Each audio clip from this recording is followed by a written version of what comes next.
Ahem. Okay. Play Black and White Elite Four. I don't have that on here, but I do have a particular set of skills. I have Cynthia, Beneath the Mask, and Persona Music. All right, it's time we get into it.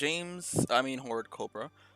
If you haven't seen, okay, so I'm telling you right now, unless you're all caught up, I would not suggest watching this because this is a spoiler. Because we got to the second death of one of the main characters here, and if you don't mind, sure, just stay. But where I last left off of was when we were about to start the investigation and see what happened or why.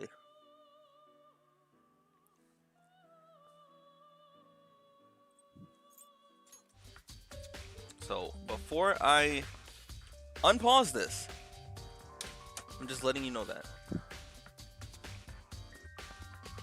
Also, I'm really hot. Oh my god. I have my window open too and the fan on.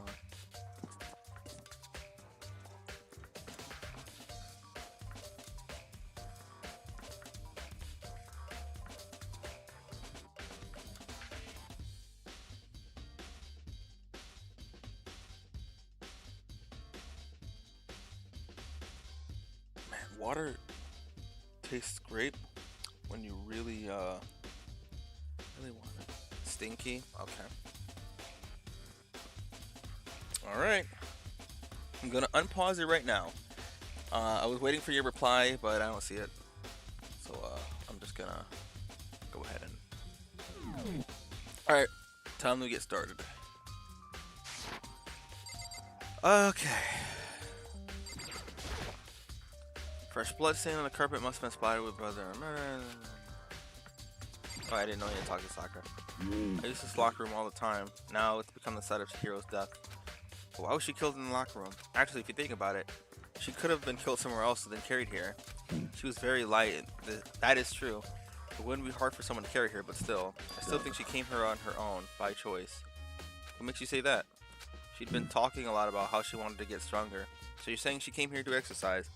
But according to the Monokuma file, apparently she was killed around 2 in the morning. Would she really have been exercising that late? Hino or myself are usually in the locker room during the day, so she's probably avoiding it then. Avoiding it? Although we invited her to join us more than once, she never showed up. So I can only assume she was trying to avoid us. And instead she came to exercise in the middle of the night? Perhaps, but it's difficult for me to imagine she would have come alone. She did want to start exercising, but she specifically mentioned she couldn't do it by herself. She needed support from others. So you're saying she could have come here in the middle of the night to train in secret, but that she would also have come here with someone else. It's a possibility, I think. Nice.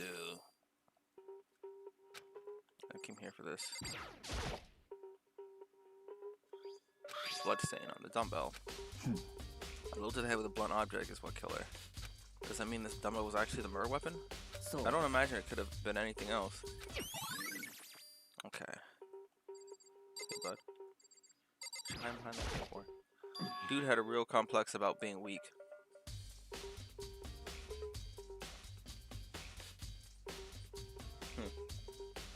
You heard Chihiro talking about it, right? That, oh, I need to get stronger. Yeah, I do remember she said that more than once. Sure did, which I guess explains the trip down here. But did she really need to get stronger that badly? You already mentioned it, but she was a girl after all. Most girls aren't all that strong. I don't know, man. Haven't really thought about that stuff.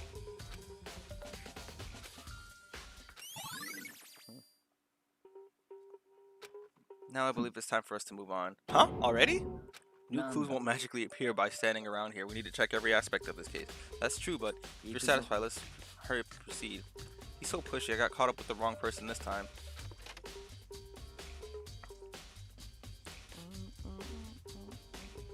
So this is our next location. Huh? This place is related to the investigation?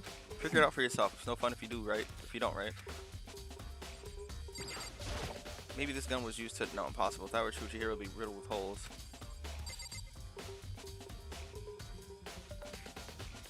The only thing left is this, right? That's not even the scene of the crying idiot. Okay, but like... what else is there here? If I remember right, this curry meant to work with our handbooks, right? Do you have an issue with it? If so, take it up with Monokuma. He said that, then quickly and sharply clapped his hands together. You call for me? Has he been domesticated? It seems that Makoto has a question for you. Sure, what's up? Well, it's just about this card reader. Yes, the card readers have been all been designed with the designed to interface with one of your handbooks. With each one of your handbooks, yes. You can only enter the locker room with there are words missing, Jesus Christ. You can only enter the locker room corresponding to the gender listed in your individual handbook. And it's impossible for two people in a row to go through while the door is unlocked, correct? If there was if there's some sort of erotic terrorist on the prowl, the ceiling-mounted Gatling gun would initiate a Swiss cheese slaughter. And the school regulations prohibit anyone from lending anyone or someone else their handbook, correct? Correctly correct. So then, that means only girls can go through the locker room and only boys can. No. In other words, Chihiro's body being found in the girls' locker room means, hey, Makoto, I can see right through you. See right through me? Allow me to tell you. Allow me to tell you what you're thinking. All right, Joseph Joestar. Since Chihiro was found in the girls' locker room, the killer must have been able to get in there. As such, the killer must be one of the girls. Did I get it right? Good lord, you're simple. But am I wrong? You should pay closer attention to the regulations. The answers have been in front of you this entire time. Loaning your e-handbook to another student is strictly prohibited. Only the act of loaning a handbook is prohibited. Borrowing someone else's is perfectly fine. I would expect nothing less from the prodigal son of the noble Togami family. So you managed to sniff out the loophole in the regulations. Knowing you, I bet you created it on purpose, didn't you? To add a little more excitement to things. Kya! You're treating me like a puny little appetizer instead of the main course that I am. Now then, since the dead can't actually talk, they're not people anymore. They're things. Get it? Got it? Good. Wait, hold on. You're saying that that's a loophole, but in order to borrow something from someone, then that means someone would have to loan it. So that's what I'm thinking. So sleepy. Just by listening to you makes me want to pass out. Be more like Byakuya and get your poop together. Or else I'll charge you with criminal negligence. No more questions. Figure out the rest your own damn self. Well, I know you're unfortunately lacking in mental faculties, so I'll fill you in myself. Let's head to the main hall. The main hall? That'll help you understand what's going on.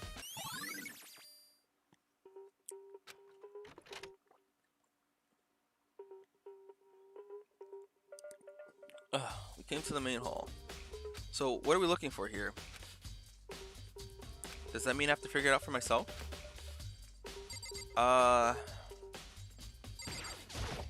There's a mailbox here. Could there be something inside? It's an e-handbook. Wait, there's 3 of them. But what are they doing here? So you finally found them. Huh? Did you know these were here, Byakuya? I happened to find these by chance myself the other day. Seems like there's a system in place where handbooks of dead students get delivered to this mailbox. So then, these 3 handbooks belong to Junko, Leon, and Sayaka. You can go ahead and confirm it yourself. I immediately turned on one of these handbooks, and when I did... Mizuno. It is the same thing, yeah. I was like, that doesn't make any sense. Wait a minute. So there must have been a translation thing there, or like a joke with the language that we missed. You're right, this is Sayaka's handbook. Now, do you understand? This is the key to the loophole that I revealed earlier. Yeah, I feel like I'm starting to get it. Because you can just take that. That's what, okay, yeah, that's what it means. So, you cannot lend, like you can't loan it to somebody, but you can borrow it. That's what they mean. So, someone who's dead can't loan something to somebody. It's not theirs anymore. That's why they were heavily saying that the dead are things. They were heavily implying that from the beginning. And I forgot about that detail. Yeah, okay. So they can borrow it, but it's not lending.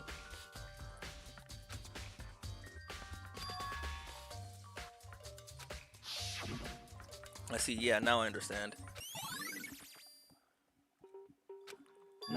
Hold on a sec. What's wrong? That's strange. One of the handbooks won't turn on. Is it broken? Whose is it? The other handbook showed Junko's name when I started it up.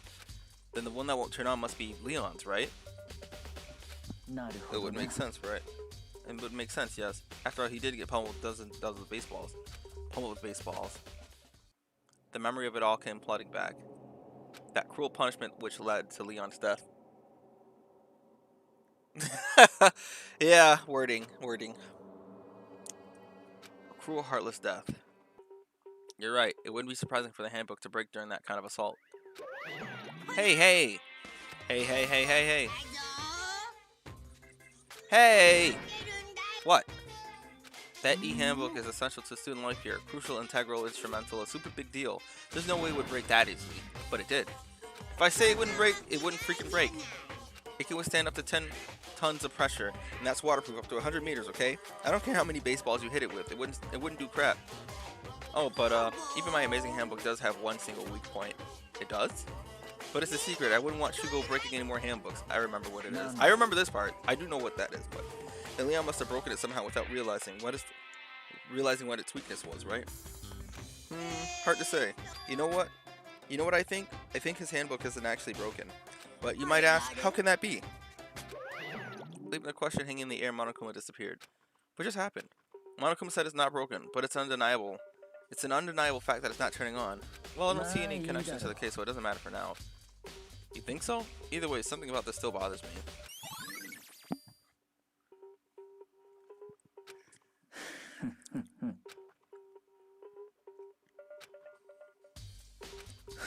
To be exact, not quite. Huh? Not quite.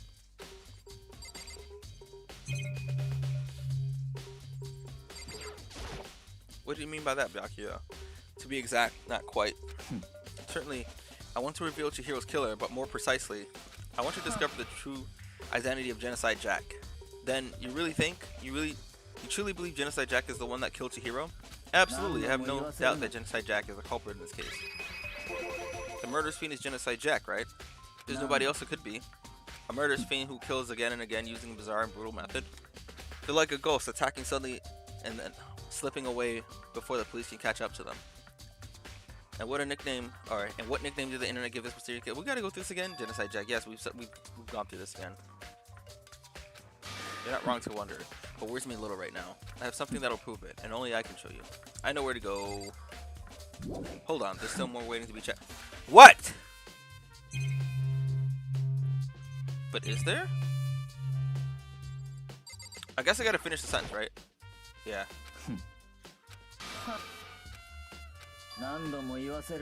And I have a basis to believe that. I assure you, Genocide Jack is one of us. Is there really proof? There's somewhere I'd like to take you. This will provide all the evidence you need. Evidence that Genocide Jack is the one that killed Chihiro. Evidence. Does something like that really? Ah, hey you two. Big trouble. Need your help. We're busy. Leave us alone. But it's an emergency. Emergency. Come on, please. You gotta help me. This is a serious emergency. Please, you gotta help me. Just calm down, okay, Hina?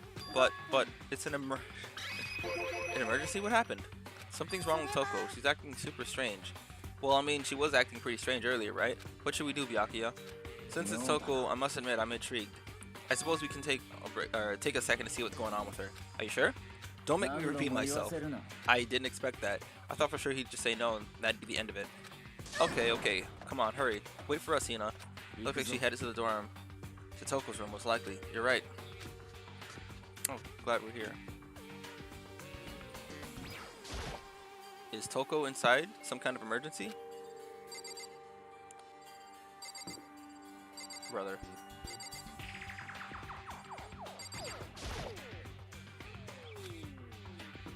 Is it in Hina's room? Why would I? Hello? Why are you back? How would I see that? If the camera's right here, the door's right here.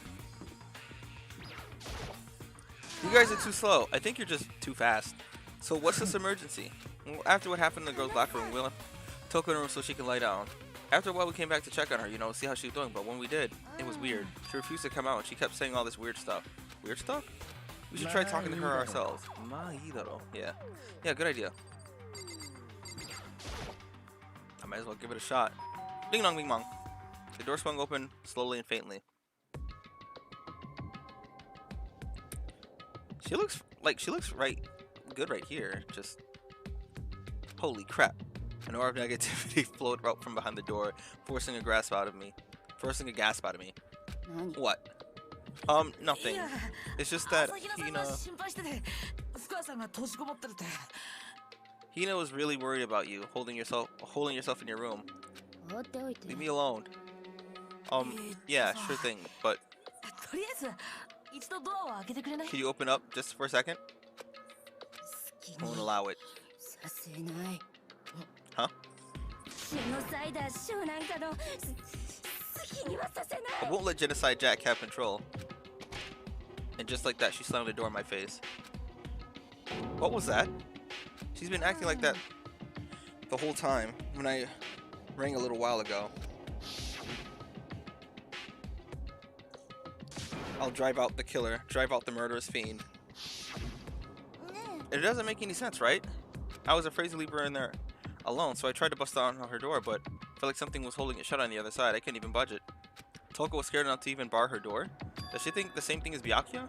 Does she think that the serial killer Genocide Jack really murdered Chihiro? Is that why Toko's so scared? Whatever it is, I'm really worried about her. Isn't there anyone who might be able to persuade her? Yeah, there is. Hey, Byakuya, you think you can ask her? To come out of her room, I mean. Sure, whatever. Huh? You're gonna talk to her, Byakuya? Wow, I guess you can be nice when you want to. Byakuya stood in front of her door, not making a sound, and pressed the doorbell. Ding dong ding dong. After a few moments.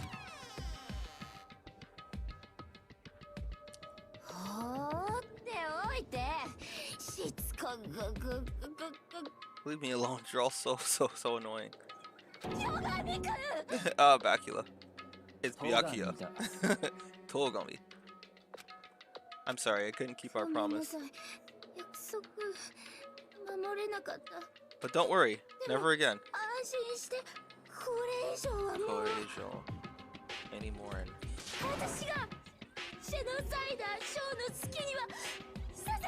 I won't let Genocide Jack have control ever again. And with that, the door slammed shut. Even Byakuya couldn't pull it off. There's nothing else we can do. Let's get back to the investigation. Hold on. Hey, Byakuya. What was Toko talking about just now? Something about a promise? Oh, I have no idea. Another one of her delusions, I'm sure.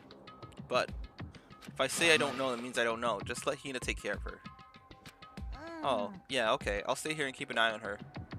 Well then, let's go. Without waiting for a reply, Byakuya sped away. Byakuya, and I hurried to catch up. Hello. Alright, same thing I gotta say is every time someone new comes in chat. I don't know if you've been here before, like actually like chatted, or if you've been here when I said it the first couple times already. But if you already know about this game, don't spoil it. There are tons of people who are new to this and haven't seen it. If you don't know, I'd advise not looking up anything, and I would say watch the VODs or play the game, because it's a fun experience. It's great. But he didn't even look back, let alone say anything. He just kept on walking towards his destination. Maybe I should have like an auto mod, like an auto thing that says that. I think that's like more of a Twitch thing. I don't know if YouTube does it. Finally, his feet brought him to a stop in front of a certain room. Library, I'm sure. Right? Yeah. The library? Come on, let's go in.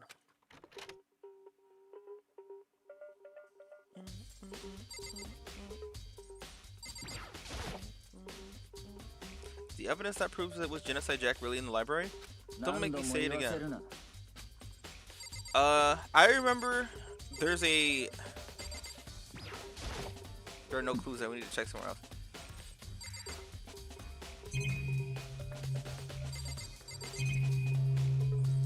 I recall.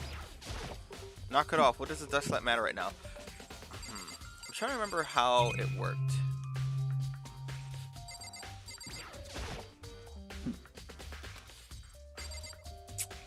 Man, it's been so long. No, that's not. Jesus Christ.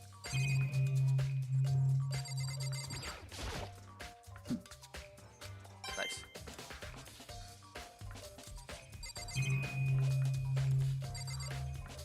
Okay. I don't remember. I thought there was like a... Dude. Brother. I can't move the camera back over that way anymore. I already did the lamp. That's the door. I did the bookcase. I already talked to him. Yet he won't say any more than that, right? Jesus Christ, it's so stupid. It's not the letter. I could have sworn. I could have sworn. Oh my god, this is gonna take a bit, huh?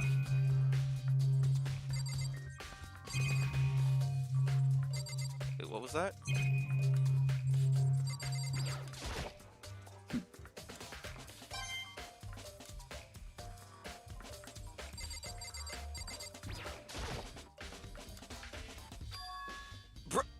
Alright. Now hold on. Is that not the exit? Oh my god. Hurry up and go inside. Oh, here? That'll make sense once you're inside. It'll all make sense once you're inside. I'm remembering something different then. Well, there's so many books and files. And so much dust too. I would say there's enough value in this place to endure the dust.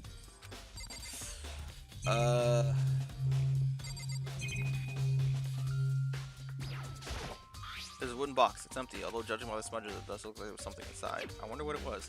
There's an extension cord plugged in there. Proved very useful while I was in the library. An extension cord, huh?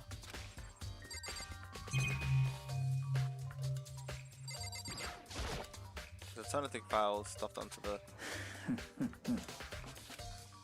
Disturbing photos from all kinds of crime scenes. The kind of thing any normal person wouldn't be able to look at. Be careful. Huh? What do you mean?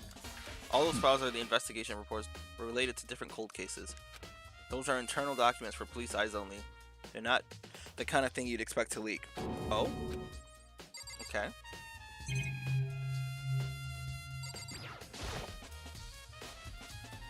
Dangerous? Okay. So... Ready to be disappeared. Ready to be disappeared for it. Take a look. There are some very interesting people in there. You gotta be kidding, right? Am I? I'll just let it go for now.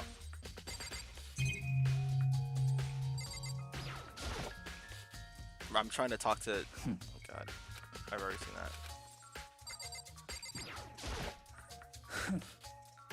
Oh my god.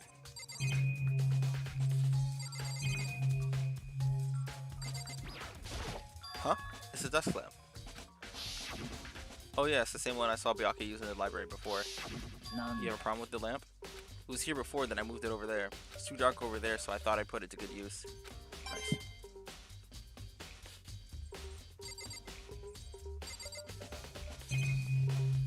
Did I not click on everything in here? Hello? Did I check this one? Yeah. Without really thinking about it, I'd pick one up at random. Oh, you have Sharp IND to select that file. Huh? That's the report on presidential assassination. The original is kept in the National Library. It wouldn't be declassified for another 30 years. Are you sure you want to have a look at it now? There's no telling whose crosshairs you might wind up in for peeking at it. Without making a sound. So if I'm beginning to understand the true splendor of this library, the entire reason I was interested in the library is because of this room right here. It's home to classified government documents, police records, and things no ordinary person would ever see. Isn't it magnificent? This can't be for real, right? That's you guys' problem. Anything that doesn't fit your preconceived reality, you label it a lie. Well, it's not that. It's just... It's not like I totally refuse to believe it, but... I mean, there's just so much. How can anyone have put all of this together? I suppose it goes to show just how much Hope's Peak truly wields. How much... What? Power? Or perhaps the mastermind may have wanted to provide us with enough entertainment to keep us from getting bored. It's no use. I can't keep up with all this. It's just too unreal. What's wrong? You still can't believe it? What about you? How can you believe it so easily? Things like that are usually impossible. What do you mean, usually? Usual? Normal, ordinary, simple? Those things don't exist anywhere in the real world. If you don't understand what they actually represent, then you don't understand the nature of anything. You don't pull your punches, do you? Ace Attorney. I don't own any Ace Attorney anything. Maybe one day. Besides, what you consider usual is based on your common sense, right? But what makes you think your own common sense applies to me at all? The documents gathered here are genuine. I've reviewed them multiple times, so there's no doubt. Hold on a second, you're saying you read all these documents and more than once? But all this has to be like top secret confidential stuff, right? So why? My family has a reading room just like this in our home. Ours is bigger, of course, and not as dusty. Huh? Members of the Togami family have access to any variety of government-related documents. That includes foreign powers as well as domestic. How is that possible? I already told you, there's a secret council that controls the world from the shadows. My family is a member of that council, and I have within me the bloodline that will allow me to one day bend the world to my will. But to become such a ruler, I must know all the levels of this world backwards and forward. So whenever I have the time, I like to review whatever documents and materials that interest me. Which is why I can proclaim without a doubt that the materials gathered here are the real thing. This is beyond believing or not believing. Byakuya is actually starting to scare me more than the actual mastermind. And what always interested me the most were the cold cases. The cold case police investigation reports. Reading through the reports has always been a hobby of mine ever since I was little. Done with the ROMs? Hey man, I don't have a computer. It's excellent mental exercise. I've solved more than a few of these cases just by reviewing the reports. And among all of those reports, one of my recent favorites is the Genocide Jack case. As he talked, Byakuya grabbed a specific file from the shelf. This is the complete case file. Every single report surrounding Genocide Jack cases have been compiled in here. Because there are so many, allow me to quickly summarize the main points. To begin, there are two noble characteristics in every Genocide Jack murder. The first characteristic is that every crime scene the word bloodless is written in the victim's own blood. And the second is that whenever the victims are murdered, their bodies are suspended in a certain way. Bloodless is written in blood, and the victim's body is suspended. It's exactly the same as what happened to Chihiro. Save your surprise, the best part is yet to come. For the second characteristic, where the victims are suspended, the only ones who knew about that particular fact were members of the police and higher-ups. By all accounts, nobody in the media ever found out. Huh? In other words, no one in the news, no one online, and nobody knew the aspects of each crime. Only the key officials and the killer himself knew about this act of mounting the victim. Now, if you recall Chihiro's corpse, her body was most certainly mounted in this fashion. So how could the killer have known about suspending the victim? That's the key question. But in fact, the answer is quite simple. The culprit isn't a copycat killer, it's the real Genocide Jack. That right there is the evidence that Genocide Jack has hidden himself among the rest of us. Then Genocide Jack really is such a brutal, fiendish killer, really is walking around among us. Things are really starting to get interesting, aren't they? I never imagined a killer with such a reputation would ever be a part of our little game. Now, don't you think it would be good for you to take a look at what you've already seen? You might just manage to ferret a clue or two. If you get down on your knees and beg, I might even show you myself. Is this time for a sheesh? Oh no, this was just... Yeah, okay.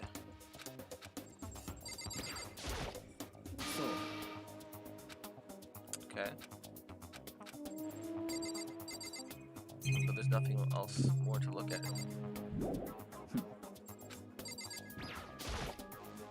About the Genocide Jack. Can you let me see it? Well, you didn't beg, but I guess it's okay this time. Feel free to look at it in here, but you can't take it with you. Man, I got no energy. I'm not gonna lie. I can't read with all the excitement that I do normally. I'm just gotta... Just take it easy for a second. Let me just mute myself real quick. I'm still gonna be here. Just let me...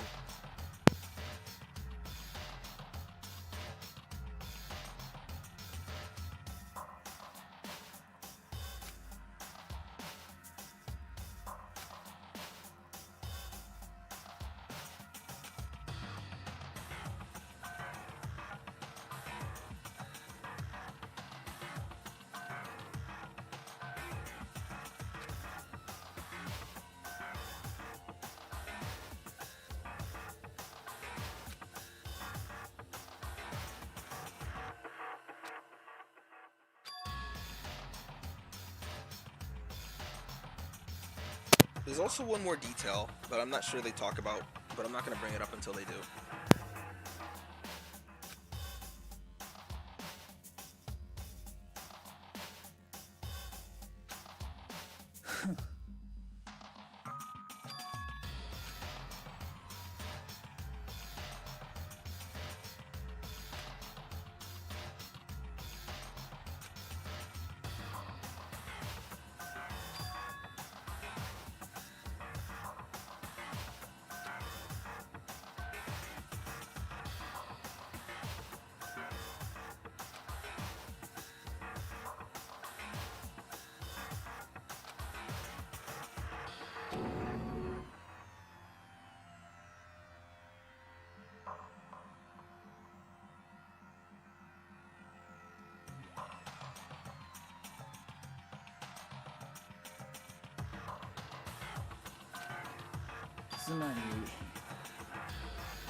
Split personality.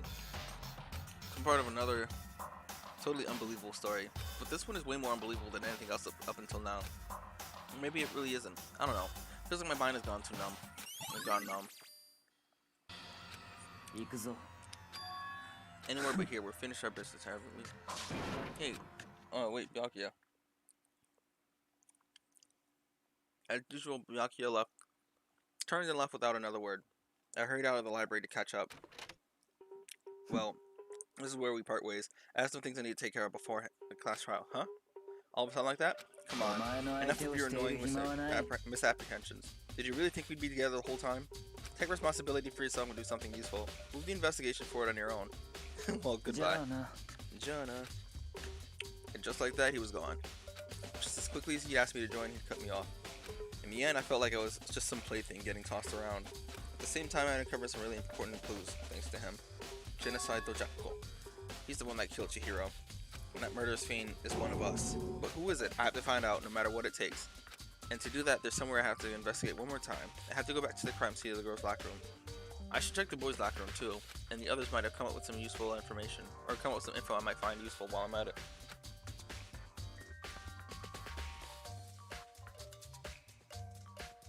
I need to find out everything I can.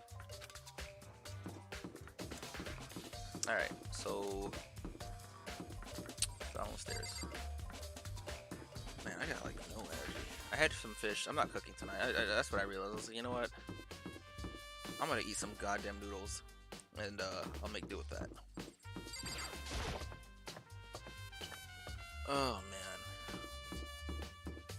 No, Taka. How you doing, man?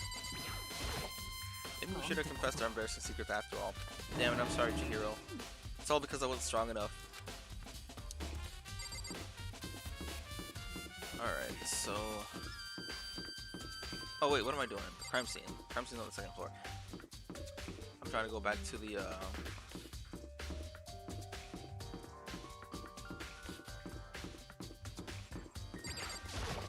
and I will not comment on anything that was said.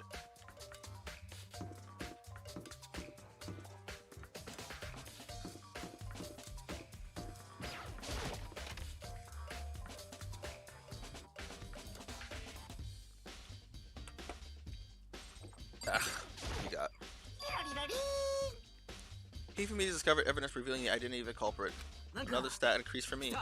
Evidence? What did you find? I cannot reveal that just yet, but I guarantee what I found will steal the killer's breath from his lungs. Are you sure about that?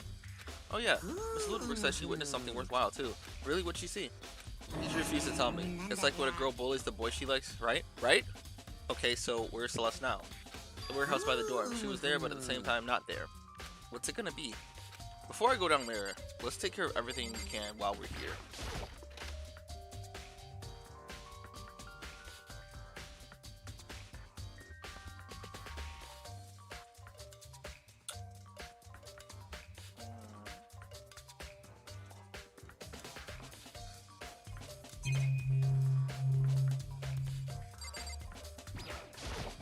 There's a strange stain on the carpet.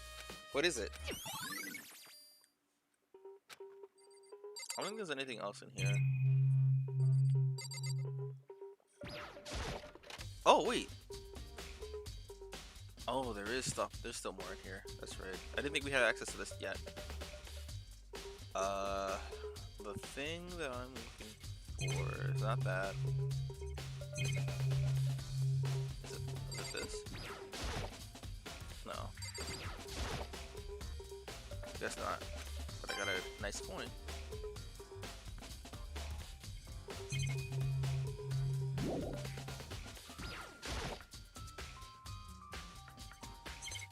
Yeah, I don't think there's anything in here yet. Okay, we can access this now, but there isn't anything.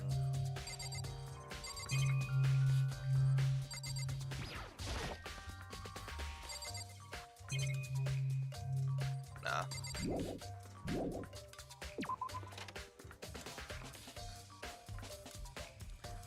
Hey, no.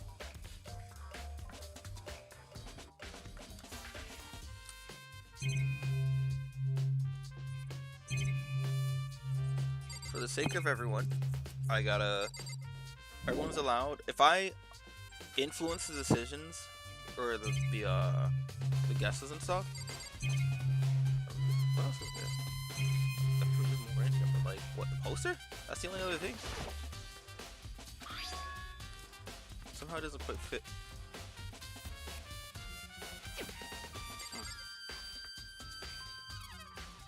Must have been something in here that I missed.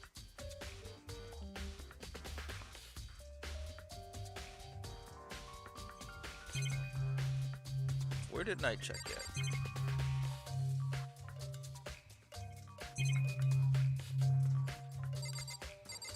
I already checked over here. The only thing is to check is that locker. Yeah, how long that takes when you're just trying to...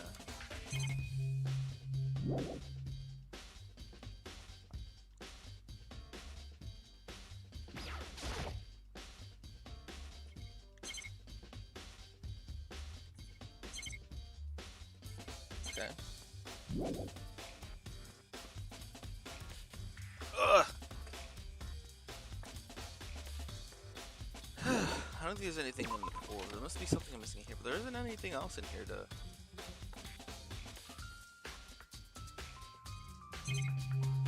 That's just the camera. I already got the blood stain. Or shit stain. How you look at it.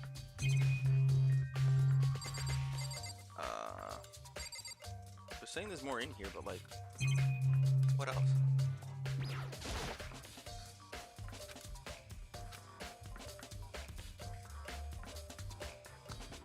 Oh, wait. I think I know.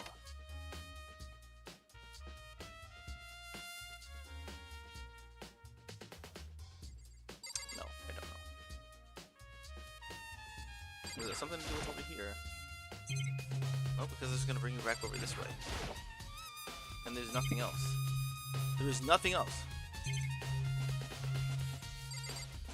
I already checked the locker. And he's saying there's something else in here. But there's nothing else to check. It won't let me leave. Brother! So, okay. That was something? The poster was. The poster was. And I know why. I remember why. Oh, okay. It's the Bloodstained poster. Blood and most worthy. The big-breasted swimsuit model is pretty noticeable too. A girl's locker room doesn't really doesn't seem like the kind of thing you place, or it doesn't sound like the kind of place you'd find something like this. Oh, but wait, that reminds me. The poster in the other locker room is. So why did they make that a truth bullet? Why didn't they make that like a thing? Like I see that, but they make it seem like it's such a non-important thing. There's something strange about it. In the boys' locker room, there's a poster of a popular boy band. In the girls' locker room, there's a poster of a big-breasted swimsuit model. Could the poster have been switched? But if they were, why? What reason would anyone have? Maybe I should talk to someone who knows a little more about the locker rooms. Alright, but like who? Sakura?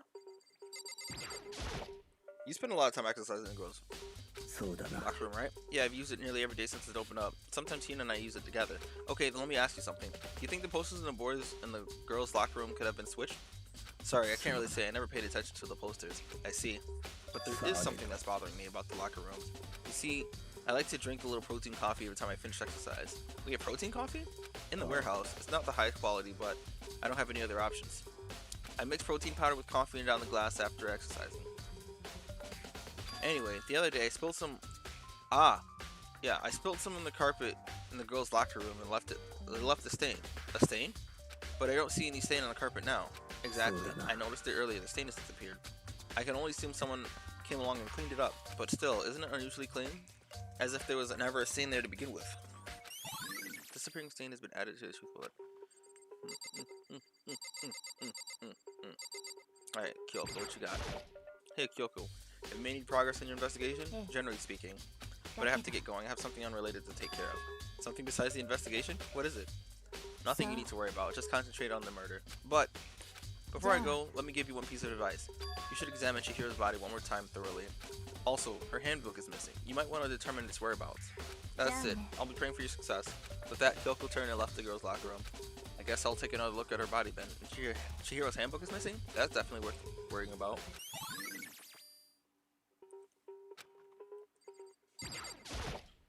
Kyoko said I should examine the body one more time. She said thoroughly, but I do have my limits. Well, I better give it a shot anyways. Let's see. Her hands are bound with what seems like some kind of rope. The rope was used to prop her up in a kind of crucifix position. Huh? This rope has a plug? Wait, so this isn't rope at all. But the more I think about it, the more that's not the only thing that concerns me. Chihiro's fatal injury was a blow to the head, which means someone struck her in the head in order to kill her. That's right. There's the issue of being suspended and then the fatal blow. At first, I didn't see any reason to think much about either of them. But seeing them again after looking through the Genocide Jack file, something's not quite right. What does this all mean? Well then, one thing most likely to tie all these mysteries together is the true nature of the rope that was used to suspend Chihiro. And to figure that out, there's a certain place I need to revisit and look over again. Plus, it might help to look in the Genocide Jack case file once more. Okay, so before I do that, I gotta go to the warehouse. Was the warehouse on the first floor? It was, right? The library's up here, so I better stay up here.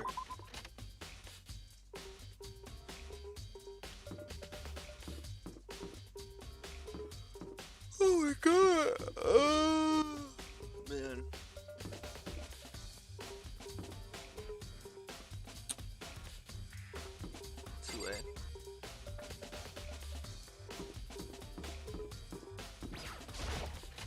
So many possibilities.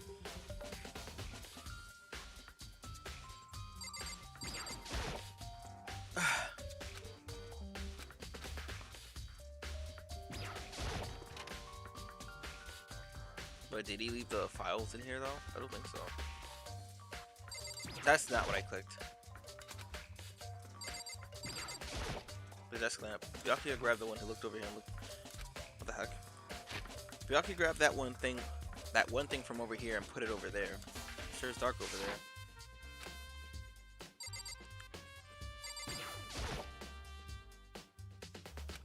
It was around here somewhere. Huh? It's gone. Did someone take it out of the archive? But the only one who would do something like that. I can't think of anyone but Byakuya. Okay.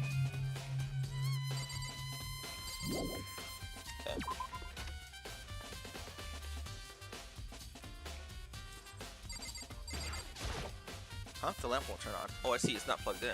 The lamp's cord isn't long enough to reach the outlet from here. But the last time I saw it, it was definitely on, and it was definitely right there. Or right here. Oh, that's right. Byakuya was using an extension cord. But there's no extension cord here now. I wonder if... Alright, that's that. Alright, to the storage room.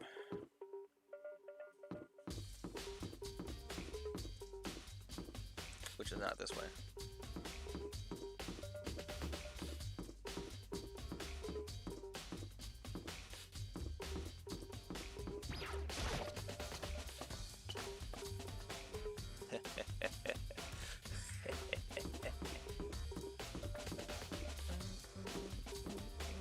I don't even remember where the storage room was. Was it in here? Or was it out there? Let me just make sure I check in here real quick. This is... What was this again? It doesn't open until later, but like I don't remember what that was. Alright, maybe it's not in here. Maybe it's on the other side.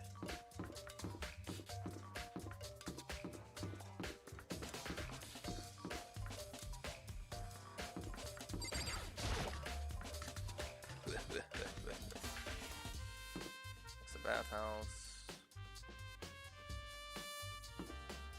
It's a laundry room.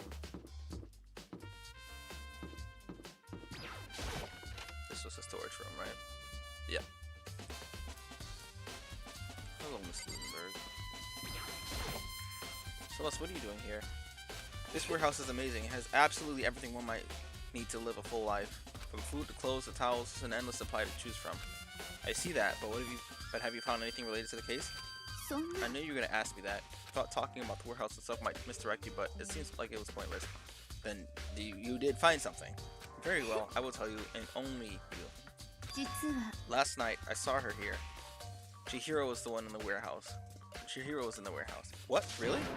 ええ This was right before nighttime. あらこんな時間にこんな場所で何をなさっているのです What か are you doing out this late? うんちょっと Oh, I was just... トレーニングでも始めるおつもりですか Are you planning to go exercise, perhaps? なんでわかったの What? How did you know? スポーツバッグからはみ出していますわよ青いジャージの袖が Because I can see a blue track jacket sticking out of that duffel bag you're carrying. Oh, you're right. Thanks. ありがとう Well, I'd better get going. I'm kind of in a hurry. 急いでるから行くね She stuffed the jacket in her bag in a hurry. It was almost as if she was trying to hide it. And just like that, she was gone. そう I です assume she ね was merely stocking up to go exercise in the morning, but it would appear she ignored the nighttime rule and headed directly to the girls' locker room. If she hadn't broken our rule, none of this would have ever happened. You get what you deserve, I suppose. So apparently, she went to the girls' locker room late at night in order to exercise without anyone knowing. But the strange thing is, there was no trace of the jacket or duffel bag Celeste saw Chihiro carrying, which would mean the killer would have gotten rid of it. Yeah, gotten rid of it somehow. Alright. What more is there? Am I gonna go look for the duffel bag? Is there anyone else I need to talk to?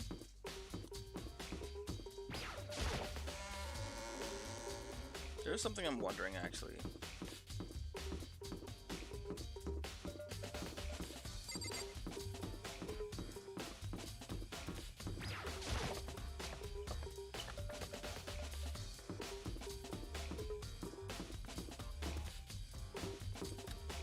Not this way. Not this way. There you go.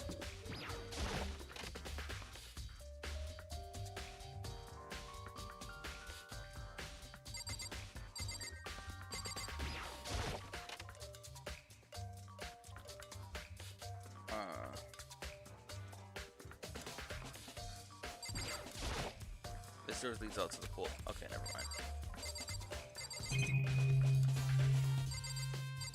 Do I need to find Togami again? 'Cause he wanted to take a look at the thing, right? So is he with Toko right now?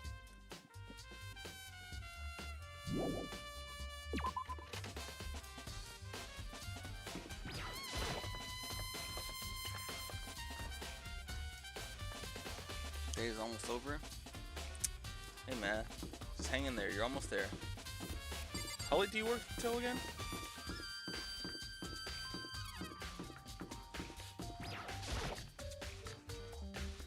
Oh, I see. Oh, a new dish, huh? But you will be here. Okay.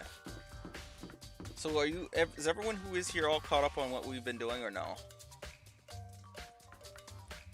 So right now, I'm gonna say just in case, we're pressing the idea that Genocidal Jackal is one of the students here, and I don't even know where to find Byakuya. Is he? He's not in the library because I was just there. He's not in the crime scene. I wouldn't even know where to find him. Do I go on Toko's? Hey you. Oh hi Hina, how's Toko doing? Seems before she won't come out, and she keeps mumbling something about Genocide Jack. So I just left her here. So I just left her there. You left her? My head was all swimmy, and I was getting pretty hungry. Oh, but don't worry, I'm gonna head back as soon as I'm done eating. Toko's not exactly pleasant, but I'm still worried about her. Speaking of which, what are you eating? A donut, of course. Of course. There's two things I'm sure God created: outer space and donuts. Really? I bet Chihiro would have liked to eat more donuts. Maybe if I was with, or maybe that was her one big regret. I should have tried to spend more time with her. Come to think of it, who did she spend time with? Yeah, she was a little bit strange. She didn't really hang out with the other girls that much, or girls that much. I added that in there. It was like she was trying to keep her distance from us. Actually, Sakura said something similar. She said that even though her invited Chihiro to exercise with you. She always refused. Yep, it's true. And it wasn't just us either. It was like she stayed away from all the girls. Was she just shy? I don't know. She talked to the boys all the time. Isn't it kind of weird to be shy around your own sex, but totally fine with the opposite sex? Oh wait, maybe she was used to guys spoiling her. The law says you can't judge a book by its cover, right? You think so? I never saw her as that kind of girl. Ding dong ming mong. Okay. 8 when it's Saturday. Sheesh.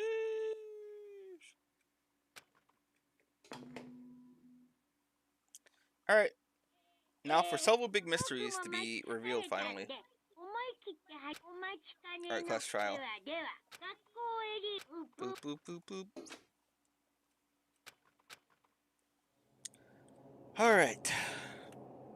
As Janley says, let's do this.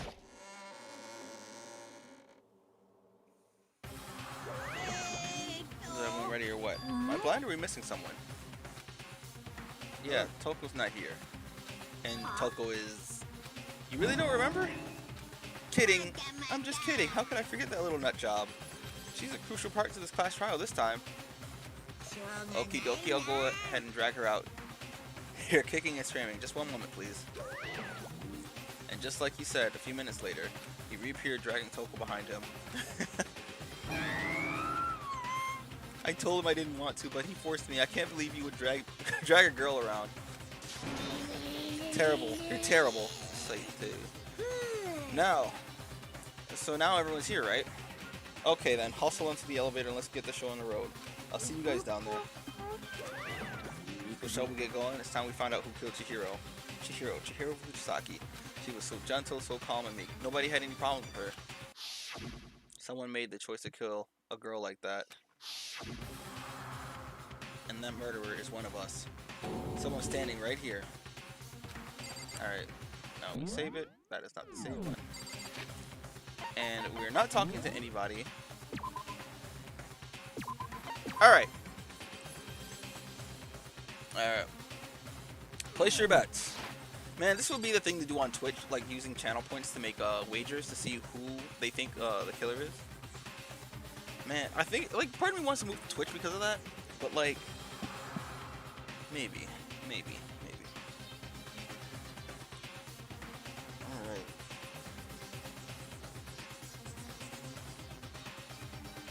And at the same time, you can wait a little bit before, a little bit into the trial. I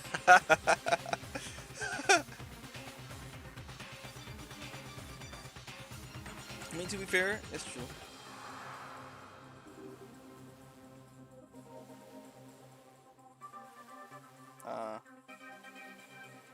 Okay. Alright, let's get a move on. We have no choice, right? We have to do this. Yes. They gave a small nod in reply. One last deep breath, I walked toward the elevator and shaky legs. With each step forward, I feel my heart starting to race faster and faster. I know they asked you to save right when you get down there too, but as soon as everyone was on, the elevator began to descend. I couldn't get a handle of my emotions. I couldn't stop speculating.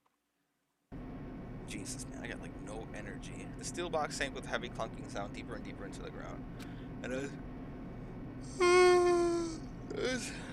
as we went deeper, the uneasiness in my heart grew bigger and bigger. The elevator was unaffected, however, and continued to descend without hesitation. Until finally, ding dong ding dong, it came to sudden stop. Man, what do you think? I redecorated. Isn't it fresh? Isn't it so exciting? Don't waste our time with stupid questions. Let's get this over with. Good. You're right, raring to go. You're ripped raring to go. Gotta say, I don't hate it. Not at all. Okay then, let's get the show on the road. Everyone, please find your assigned seats. And the curtain open once again. A deadly judgment, a deadly deception, a deadly betrayal, a deadly riddle. Okay, here we go. No, I'm not redoing that. No, I don't got the energy. I just don't have the energy. I don't got it. All right. I don't think I unlocked anything, right? No. Right. Okay.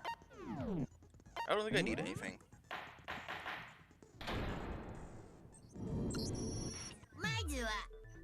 Alright, we know that. Yep, we know that. Talk about the murder weapon.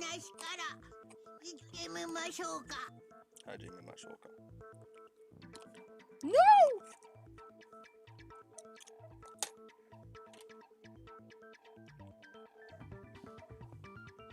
I'm eating food and it just fucking flew off my spoon.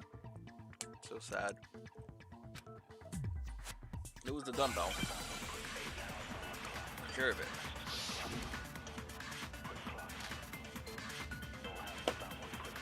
藤崎の致命傷は頭部の傷らしい。 The head wound. モノクマファイルに What is the monochroma file?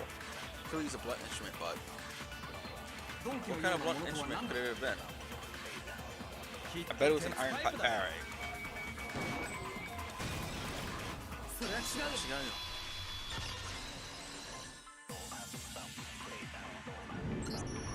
藤崎さんに致命傷を与えた凶器って現場にあったダンベルじゃないかな。 Since we have more time, I can let the characters talk. Well, it depends on how I feel, man. I just don't have the energy, so we're gonna. Can we agree that the object that dealt the final blow, fatal blow, was a dumbbell found at the scene of the crime? あのダンベルには血痕もついてたし、現場には他に凶器になりそうなものもなかったよね。 You know, I said that. I know I said that, but now I'm just like, do I have to sit here and wait before I can finish? I could just read it and be done with it. It was covered in blood, and there's nothing else at the scene that could have caused that kind of injury.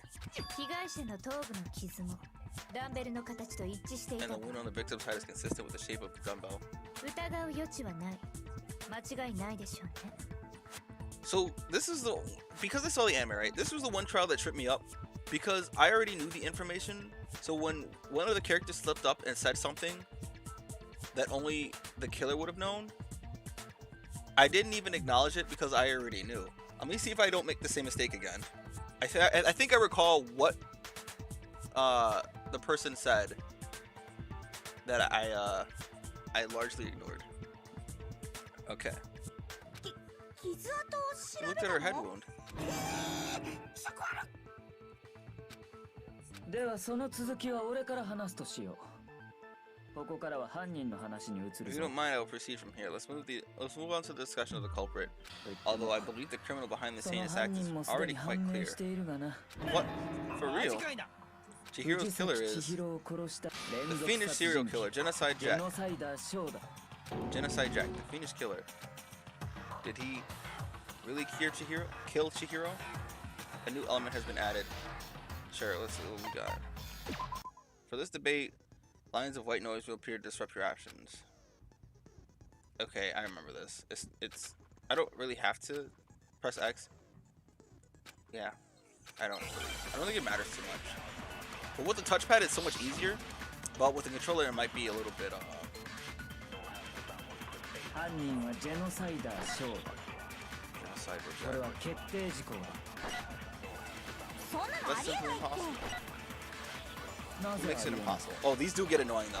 だっていく Well, ら I mean, なんで come も on. そんなっていうか根拠がないじゃん それは違うよ。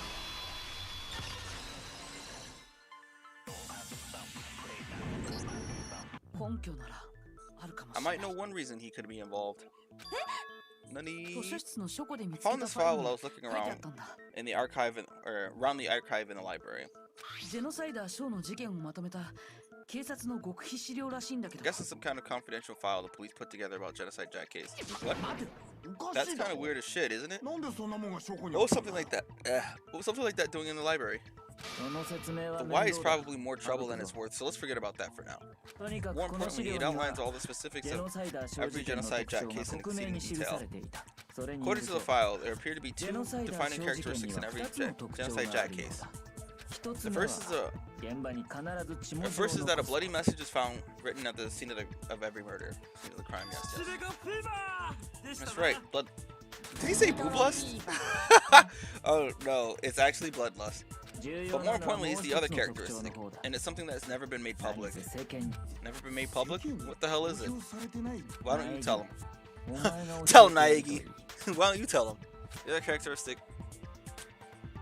But I don't know if they're gonna talk about it here. But there's something else. how the victim was positioned. There is another ジェ detail. ノサイダー小事件では Apparently, 被害者の死体は必ず貼り付けにされているらしいんだけど and if you guys did see it, think about it. What was the other thing that all of the victims had in common? Apparently, in every Genocide Jack case, the killer suspends the body in a certain way. その事実は犯人以外だと警察上層部の人間しか知らないらしいん Other だ than the killer, the only people who know about this are higher ups in the police department. だが今回の事件では藤崎は確かに貼り付けにされていたはずだ。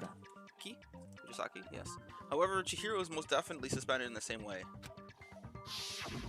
So, how did the culprit know 犯 about 人は this when なぜ only 知っていたんだろう high-level な。 police officials were aware 犯 of 人 it? と警察その理由 There's は only 一 one つしか logical 考えら or れない。 answer I can think of. 犯 Because the 人 culprit in が this case is the real Genocide Jack. No fucking way. で You're は saying Genocide Jack ジェ is ノ one サ of イダー us? ショーは 深 Fat. 川東子だ。 It's Toko. Huh? Genocide Jack's true identity is Toko Fukawa.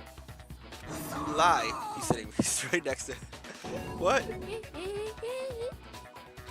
Hey, okay, wait, hold on a sec. Toko is like blood phobia or whatever, remember? What kind of serial killer is 血 afraid が of 苦 blood? 手な殺人鬼なんて Is Toko Genocide Jack? The answer is yes and no. Another riddle? Man, why does this gotta be so complicated? It's a riddle for sure, but I feel like I understand it. Yeah, it's because the answer is that she's not just one person, but multiple people, right? Here we go. And what is this supposed to be? What? Oh, right, this stupid thing, right? Look, how on earth would you get this? How on earth, under normal circumstances, would you get this? Where is this ever mentioned? Ever. This is not the term that they use. Remember, they use split personality, ジェノサイダーショー not schizophrenia. 多重人格者 Schizophrenia is... Is it because Genocide Jack has a split personality? Huh? I think I read that somewhere in the file too. そんなことが They thought that the suspect 乖離性 might 同 have... 一性 What did they 障 call 害 it? の可能性が Dissociative ある identity disorder? 考えられる Okay, but still, to go and say that about Miss Fukawa is perfectly 言い切れる acceptable. んだよ。 Toko's strange behavior after seeing the blood is proof enough that she has split personality. 死体発見直後のそいつの The one thing that shows Toko could have split personality has to do with her behavior of... Her behavior, yeah. これだそれって彼女の口調が変わったこと You're talking about how she started acting totally different than usual, right? 思い That's 出 right, してみ think ろ。 back. She fainted when she そ saw い the つが Chihiro's 藤崎の corpse, 死体 and を when 見 she て woke 気絶 up... し I'm fine, I'm fine. Whoa, is that a dead body? Hey, you dead? She must have hit her head real hard when she fainted. The world has a front and a back, a top ending and a bottom, a sea of truth and a web of lies. This is quite concerning. I mean, she sounds completely different. She was acting funny, that's for sure. That melancholy tone of hers completely disappeared. Toko is signing up adjectives to my tone without permission. Not to mention, once she regained consciousness and saw Chihiro's body again, she was utterly calm. In other words, within her is one personality that can't handle blood, and one that obviously can. So, じゃあ when 母 Toko ちゃん trapped が herself in a ジェノサ room, イダ it's ーに because she 怯 was え scared of て部屋 Genocide の Jack? 中に閉じこもって I won't let Genocide Jack have control. I'll drive out the killer, I'll drive out the murderous fiend. そもそもそいつが部屋に閉じこもっていたのは外の The 人 reason she 間を locked 中 herself in に a 入 room れ is ない because た she め was じゃなく keeping other people from getting in. It was to keep 中 her の other 人間 personalities を from 外 getting に out. 出さないためだったんだ What? Toko was afraid of the 彼は murderous fiend inside of her, killing 自 even 分 more の people. 中にいる殺人鬼が How? どうして そう Yeah, だ how よ can you know all どうして this? そんなことまでわか I do 朝 believe 日 you 奈お misunderstood 前は her. 勘違いしているようだ What she's trying to say isn't how can you know. どうしてわかるのでは What な she く What she's trying to say isn't how can you know all of this.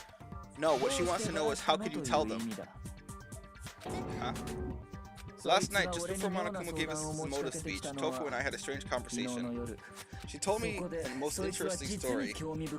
She said a murderous fiend lives within her, and she was afraid it could appear and attack at any time. And that trepidation is why trepidation, yes, is what's caused her to have such a bleak attitude. Isn't that right, Toko? Her noises. This is all a lie, right, Toko? You said you wouldn't tell anyone. This is the second one. This is the second trial. Okay, it just started. Nothing happened. Don't say nothing. You promised. I can't believe you lied. You have only yourself to blame. You came to me with your tragic little story. I didn't ask you to. This is the real world, not some romantic fantasy fairy tale. Besides, you broke your promise first. You said that as long as we were here, no matter what, you wouldn't let Genocide Jack kill anyone. But in spite of that promise, I'm sorry, I couldn't keep our promise. But don't worry, never again. I won't let Genocide Jack have control ever again. You said if I kept my promise, you would go out with me. That's the only reason I promised. How many times do I have to tell you? I never said that. But you weren't able to do it. Just couldn't resist that rush you got from killing, could you? I tried, I swear, I tried to control it, but your efforts were useless. What a disappointment.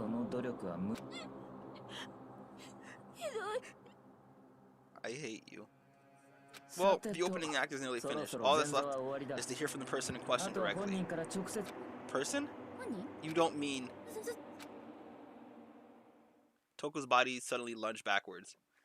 A huge thud echoed across the courtroom, but in the next second...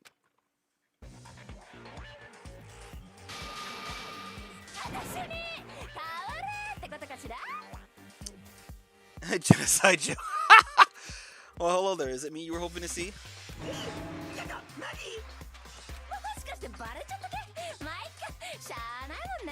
So you figured it out, huh? Well, whatever. What are you gonna do?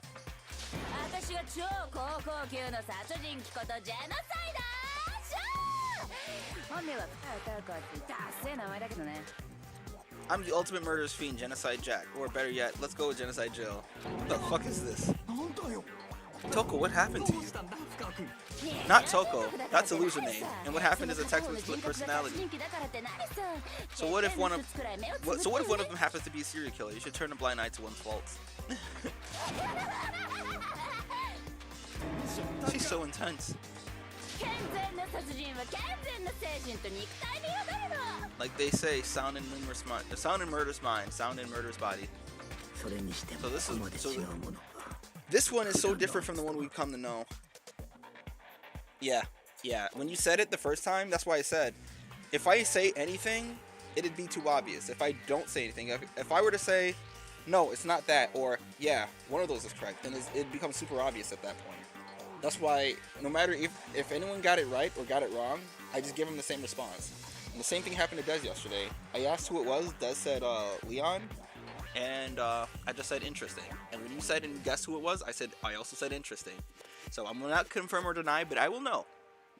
And I can't do anything or say anything that makes it obvious that it's clearly the right answer.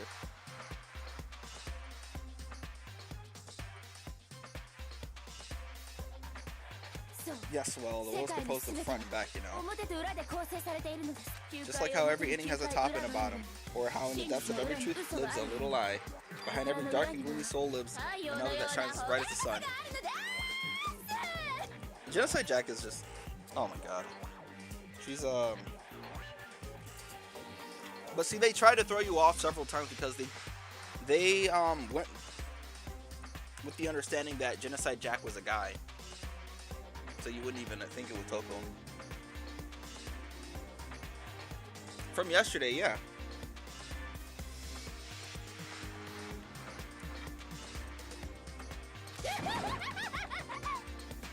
This is the murderous fiend, Genocide Jack. This is beyond insane. Miss Jack or Jill, can I ask you one question? What's up? Some of us think he might be the mastermind behind our entire situation. What are your thoughts on that? Well, I'll tell you. I am the mastermind of all masterminds. Just kidding. There's a thing, actually. This is the just kidding part. Man, that's actually... Then it's not true?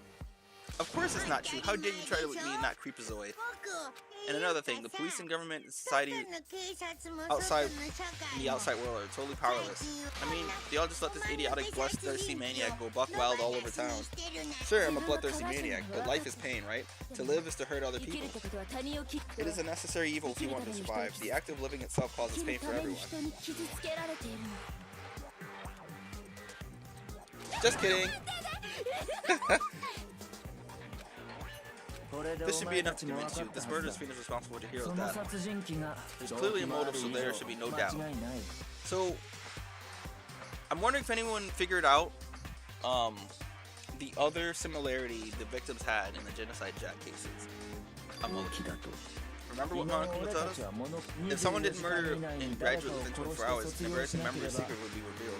Well, let's assume that Toko's secret is about Genocide Jack. If a secret like that came to light, Toko's life would undoubtedly be forever ruined. So she had a very clear motive to never have let that side, or have that side of herself exposed. Interesting. Very, very, very interesting. But sorry, as much as I hate to admit it, I'm not the culprit. Huh? But I can't imagine anyone other than you could murder someone in such a bizarre fashion. Maybe so, but nevertheless it's the truth. Do you really expect any of us to believe you? Yeah, I can never believe a word you say, you monster. Maybe. Maybe she's totally right about that, but there's something still bothering me. What she said, I need to get more details about all of this.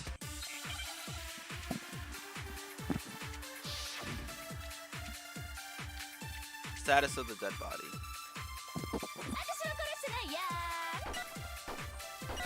Say that, but do you really expect anyone to believe it? Perhaps if you had an alibi, that would change things. Oh, an alibi? Now we're talking. Compare your past murders to this incident. No.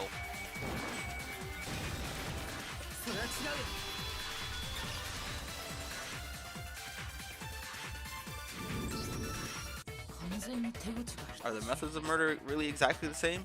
I'm not so sure about that. I think there's a slight difference between the Genocide Jack cases and this one. Huh? How's it any different? Oh. Uh-oh. You don't know. Well then, human garbage, let me tell you. I murder with passion and conviction. So look at this one more time, right? What is the similarity that all of these victims have? I consider myself a professional, and I have a very particular way of doing things. Imagine you have to go to the fancy Italian restaurant. They're very picky about the noodles, the sauce, everything. But what happened to Chihiro? It'd be like if that same Italian restaurant started to use ragu or Chef Boyardee. This is no creation of mine. Let me rephrase that in a way that maybe makes more sense. There are two clear differences between the Genocide Jack cases and this one. There's one clear difference between the murders. In the photos from the other Genocide Jack cases, look at the neck and the stomach. Here you'll see a clear difference.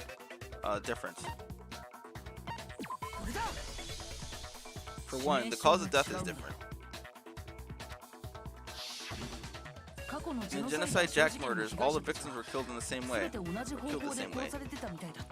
According to the case file, they were all apparently killed with a pair of scissors. Not just any scissors. But Chihiro died from a blow to the head, right? Oh yes, that is remarkably different from the other murders. Wouldn't it be strange for someone who kills for the same way without fail to suddenly change their method? And there's one more conflicting detail. That's right, in my recipe of murder, if the bloody message is in the tortellini, in the child, okay.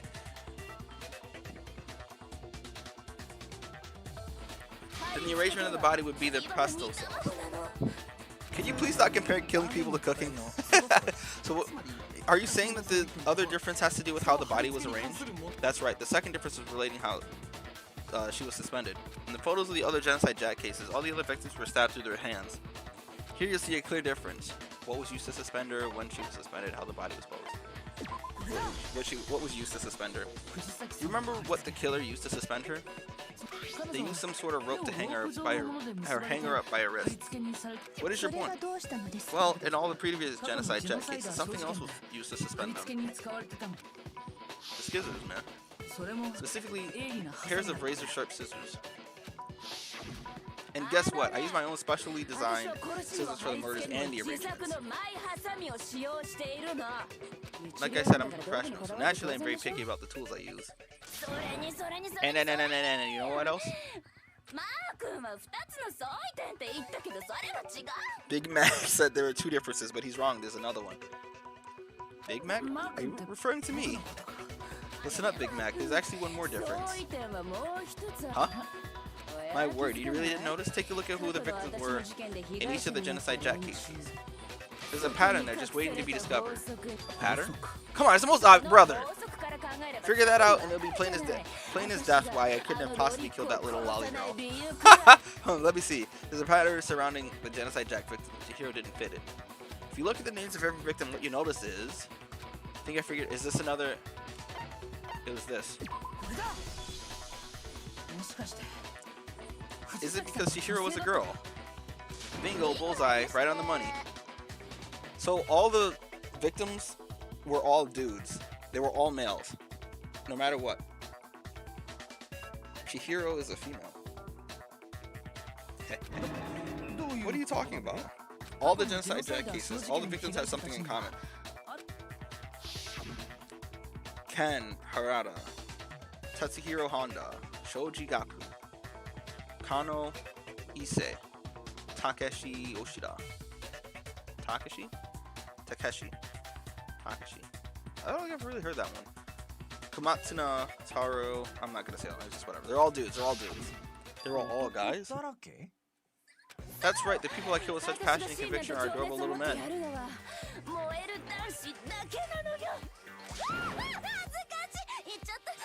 I can't believe I said it. I'm so embarrassed.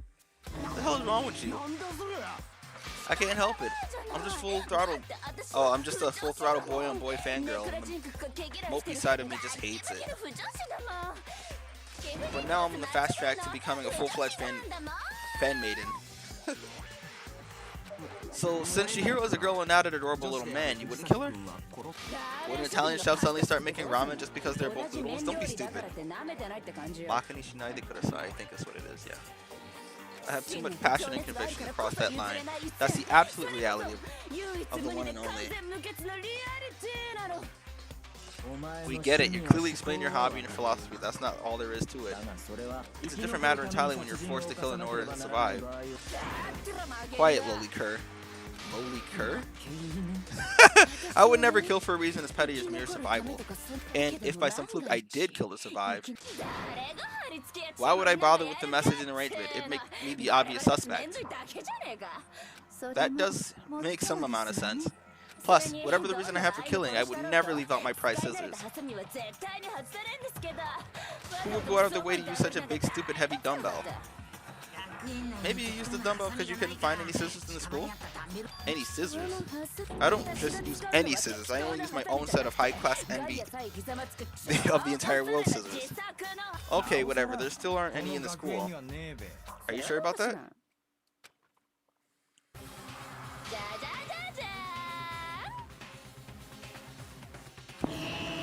She's fully equipped. Which means if she wanted to kill somebody, she would have done it with her own scissors. That's right, so I can kill anywhere, anytime. Why would I resort to dumbbells or a rope when I have my trusty scissors by my side? Go ahead, tell me I'm wrong. You can you? Gutter dogs, all of you. Not to mention, I have no clue how to tie a good knot. So rope's totally out of the question anyway. I have no idea what's going on anymore. Could such a heinous villain really be innocent? That's such a oxymoron. That's kind of funny. Could such a heinous villain really be innocent? But the body really was suspended, right? And nobody but the police knew about that. Yeah, that's why we figured it had to be the real deal and not some sort of copycat killer or whatever. Actually, no, hold on. There is one person who could have copied the genocide jack cases.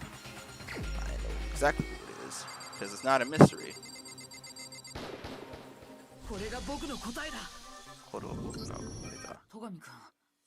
It's possible that you could have found out, isn't it? You have no problem getting access to classified government documents or internal police records. Plus, you'd already looked through the Genocide Jack file before all this happened, hadn't you? Are you saying Mr. Togami did it? Then the real reason he pushed the theory of Genocide Jack being the killer so hard was because he wanted to pin the crime on her. So he rearranged the scene to disguise it and make it look like I'd put my stamp on it. The adorable glasses man was behind it all? Aw, I'm on fire. Her face. Well, Byakuya, what's your response? I see. So now the suspicion falls on me. Then I must gasp. When would you say I began acting suspicious? Surely you must have an answer. Looking back and thinking about it now, the way you were acting right before we discovered the body was a little strange. In the locker rooms. They're suspicious, very suspicious indeed, wouldn't you agree? Huh? Suspicious? It seems nobody searched the locker rooms. Let's start with the girls' locker room. You wanted to go to the girls' locker room right away, right? But since you're a guy, I should have naturally thought the boys' locker room first. Is that what you want to say? The victim was Chihiro, a girl, hence why I said we should check the girls' locker room. Nothing strange about that, I'd say. On the contrary, there is something very strange. Okay, then what's so strange about it? Go ahead, share with the rest of the class.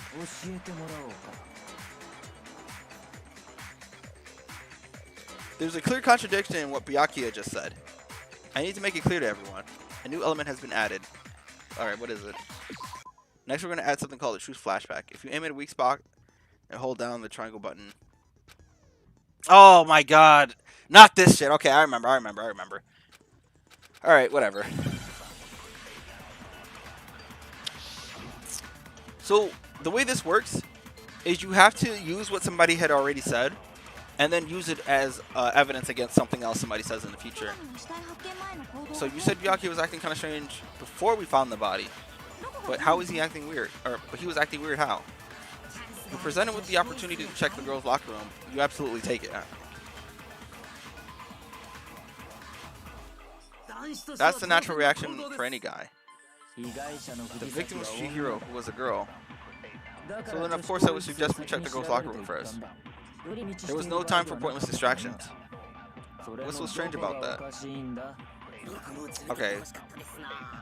Hearing Byakuya's comment about Chihiro being a girl, I realize there's a clear contradiction there because it doesn't make sense how he could have known it before we'd even found out. So what am I supposed to take? Byakuya's statement? Hold on, let's try it.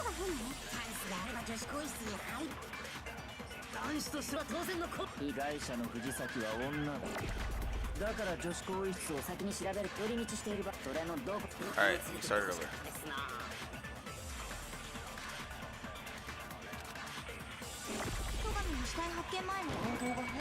Uh-oh! I'm trying to figure out what is there exactly, what exactly they're trying to say. Am I supposed to take this? Before we found the body. The only other thing here is the fact that, yeah, okay. It's like, I already know why and what, but I'm trying to figure out what the connection here is. I'll tell you what's so strange about that. Oh, right. I guess that would make sense too, yeah.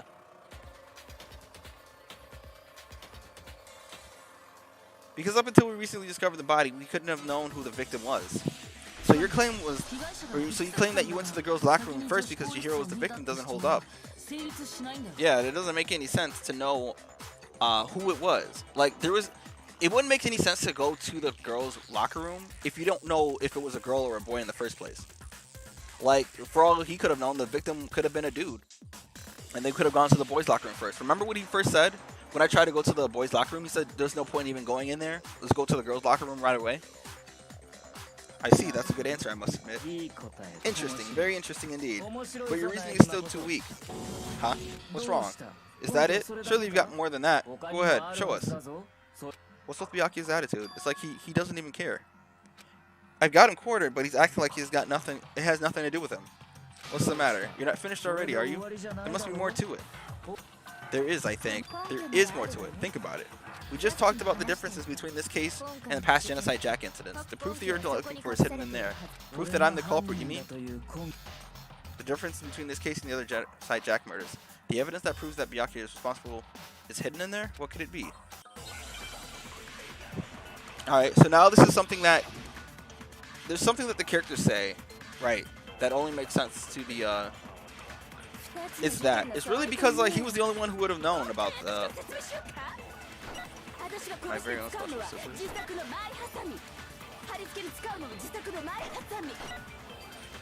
Which here was suspended. Some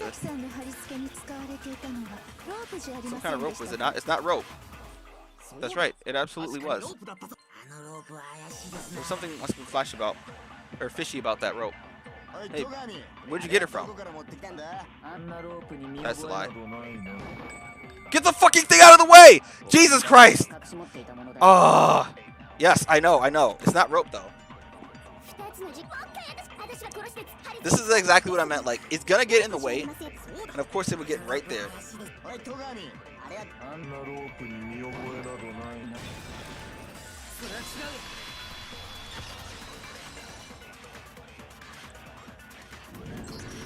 Actually, I'm pretty sure you have seen it before. Because you said that rope, or should I say, that extension cord. What? An extension cord? Byakuya, you've used the extension cord in the library more than once, haven't you? And the same extension cord was in the library all this time. Went missing after the murder. And there's no way someone who uses that extension cord as much as you do wouldn't discover that fact. Then Byakuya would be the one who must be the one who took the extension cord. I can't imagine any other possibility. That's really what you think? Then your conclusion is something like this. I killed Chihiro in the girls' locker room, then hung her up and wrote that bloody message. I intentionally made it look like Genocide Jack was behind it. Is that right? Is that about right? He's doing it again. He's totally calm, totally unconcerned. As if he's not even involved. Wait, not even involved? What's wrong? I asked you if you think that's what happened. Hell yes, that's what happened. So that's it, right? Byakuya's the killer. I don't disagree with with not disagreeing. He kept calling this a game, right? So he'd be totally willing to do something like this to win. I'm sorry, but could we hold on just a second? I think we need to think about this a little more. Huh? We really need to? We've already decided who did it. I know, but still. There's something that's still bothering me. Is that right? And what, pray tell, is still bothering you? I killed her in the girls' locker room, then disguised my crime. Specifically, I dressed it up to make it look like it was the work of a homicidal psychopath. What about all that bothers you? Wait. What was that just now? Something's not right. Chihiro's body was definitely found in the locker room. But does that mean... Can I really accept what Byakuya said is the truth? You cannot. No, I don't think so. There's definitely something off about what he said. Scene of the crime. You said you killed Chihiro in the girls' locker room, right? But are you sure about that? Isn't it possible that the murder took place somewhere else? How disappointing. What kind of question is that? Even in the world of disappointments, this is true. This is a true letdown. She was found dead in the girls' locker room. There's absolutely no question about that. Notice what he just said? You notice what he just said? She was found dead in the girls' locker room. There's absolutely no question about that. Yeah, 100%. That's not wrong. But is it true that she was also killed in the girls' locker room? And he's saying, how could the scene of the crime be anywhere else? Well, I think it's entirely possible that she was killed somewhere else, then carried there later, along with the rest of the murder scene. The rest of the murder scene? That was awfully specific. Please tell me you have a reason for saying all of that. I believe I do. Hey, Byakuya, did I just take you off guard? When the story suddenly moved to the crime scene, Byakuya, who'd been so confident up until now, maybe Byakuya never even realized that the actual scene of the crime could have been somewhere else.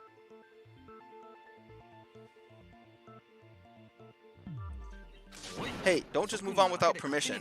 What do you mean she was killed somewhere else? Come on, Makoto. Come on, Naegi. If there's any chance that the murder took place somewhere else, let's see the proof. I know what the proof is. I don't know if this is gonna be like the first thing that they talk about. Evidence that shows the murder took place somewhere else. There's something that was switched. Okay, it's the pictures. Remember, a boy band poster doesn't make sense to be in a boy's locker room. a grab your model in the female locker room doesn't make sense either. It'd be the other way around. これだ。現場が他の場所だと示す根拠は更衣室にあったポスターだよ。 The proof that she was killed somewhere else is the poster that's hanging in each locker room. Your proof is some posters? 根拠だ。 The posters in the girls' locker room was a picture of a big boob supermodel. But don't you think that's kind of strange? なんか変じゃない？ Henjanai. Why would the girls' locker room have a poster like that? ポスターがグラビアアイドルのものなんてさ。 I bet those massive jugs of her were totally fake. Meanwhile, the boys' locker room had posts of the super popular boy band Tornado. トルネードのポスターだったんだ。 Again, that doesn't really seem to belong in a boys' locker room. 騒がしくないよね。 So you're saying that maybe the posters were 女子 switched? 更衣室と男子 And there そ was れだけじゃないよ。 one other thing that I noticed about the locker 更衣 rooms. 室には You know what I'm talking about, right, Sakura? The coffee stain. You're referring to my profane coffee. Profane, yes. Protein coffee, aren't you? Protein coffee? While I was in the girls' locker room earlier, I spilled some protein coffee on the carpet. But I noticed that after the murder, the stain had been totally scrubbed away. No, it's not that the stain was scrubbed away. It was moved. Gotta look at the boys' locker room right there. これだ。女子更衣室のカーペットにあったシミは掃除されたわけじゃ The ないんだ。 stain on the girls' locker room carpet wasn't scrubbed away. 男子更衣室 In のカー fact, ペ I ット found に it on the 使った boys' locker room carpet. That's definitely the same from my protein coffee. Then does that mean that the carpets were switched too? 入れ替えられて But why would anyone do that? To move the murder scene from one locker room to the other is certainly plausible, don't you 更 think? 衣室に移すため What? In other words, in order to completely swap the scene of the crime, the bloodstained poster and the carpet were moved along with the dead body. By doing this, the killer was able to change the entire room without, or where the murder took place. I can certainly follow your reasoning, but そう考える why would the と culprit bother doing that? Huh? Why would they go through all that trouble of switching the scene of the crime? Actually, even bigger question. If the murder did take place in the boys' locker room, then how did Chihiro get in the boys' locker room in the first place? どのようにして男子 There's a couple of reasons. To get into the locker rooms, you have to swipe your e-handbook across the card reader device. But Chihiro's handbook should have only allowed her to access the girls' locker room. She had no way to get in the boys' locker room to begin with. 彼女はだ No, she did have a way, and I can tell you what it was. I highly doubt that. 怪しいですわね Shut up! I'm telling you, I know how she could have done it. Is he right? Could Chihiro really have gotten into the boys' locker room somehow? Alright.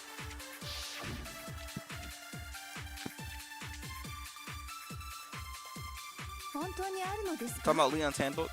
藤崎さんが男子更衣室に入る方法が I missed that. She must have hacked her. She was the ultimate programmer after all. Plausible. I'm sure that would have been no problem for her. No, I don't think that's it. She used the one thing that was in the main hall. Huh? What thing?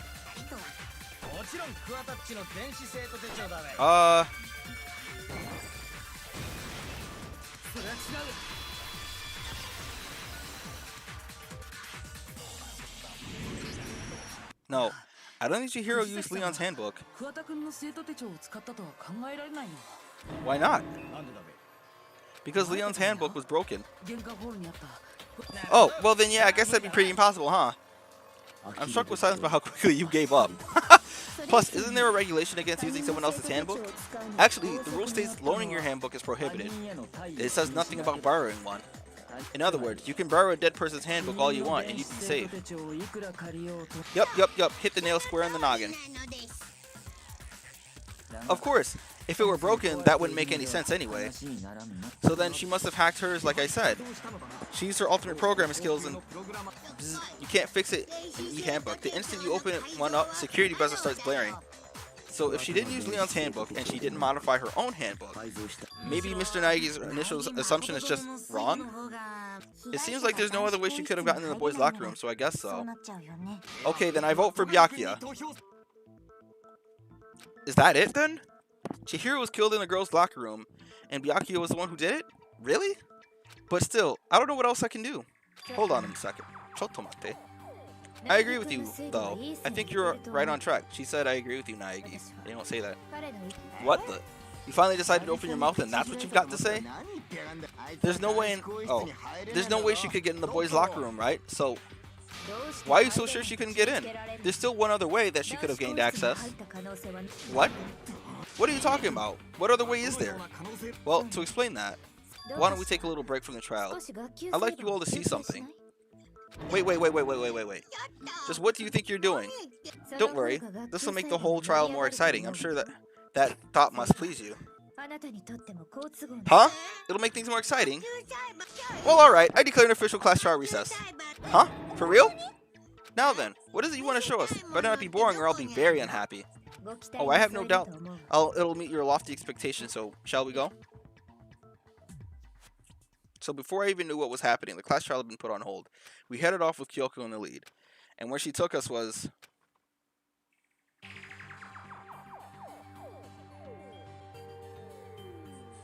the girls' locker room? We've already searched this place top to bottom. What are you trying to pull, Missy? I'd like you to examine the victim's body one more time. You want to check it again? Be sure to examine the entire body very carefully. Take your time. Examine her carefully? Like using our hands? No, wait. It's probably best I don't run my hands over a girl's dead body. It's not like I'm creeped out or anything, it's just based on religious grounds, you know?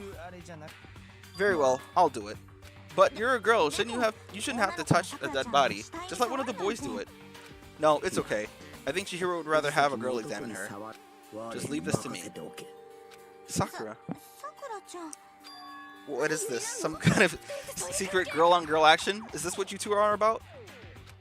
That's not it at all. Stop chewing around. This is a good idea. Okay, here we go. I'm sorry, Chihiro. Please excuse the intrusion. Putting her hands together in a brief prayer, Sakura then began to quietly examine her body. Be sure to check the entire body, and I believe we will solve this particular mystery. Her entire body? I know you said that, but... I know you say that, but... What? This is... What is this? Alright. This particular secret probably wouldn't have been known at all. What is it? It's not possible. It's not possible. Sakura's eyes were staring wildly at Chihiro's lifeless form. Her massive frame trembled. This girl is... You ready? Y'all ready? Is what? Is a boy. Okay. So. I'm gonna let that sink in. I'm gonna eat my second Swiss cake roll and drink some water, and I'm gonna mute myself. I'm gonna just let the comments go.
Okay, now that we're back,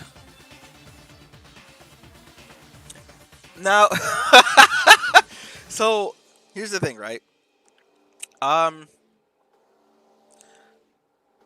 The thing is, I still believe Chihiro is still one of my favorite characters. Now, I've said it. I have a firm stance on this. I absolutely hate femboys. I hate every kind of it. Chihiro is the only sole exception. You'll get to learn about Chihiro a little more throughout the trial, but there are several reasons why Chihiro is an exception and why Chihiro is still one of my favorite characters from the game, for a completely different reason than that of the other characters that I like. Chihiro is just, no matter what, is still a precious existence, right? But I think once you see a little bit more about Chihiro, you'll understand. Once you learn about Chihiro's determination and like his past and why he did what he did, and he was and just why he ended up this way, it'll probably, like, I'm hoping it'll change your mind, but like I probably won't. But Chihiro's the only sole exception. Ah, I see. So she was actually he. Interesting. Thank you for confirming this fact.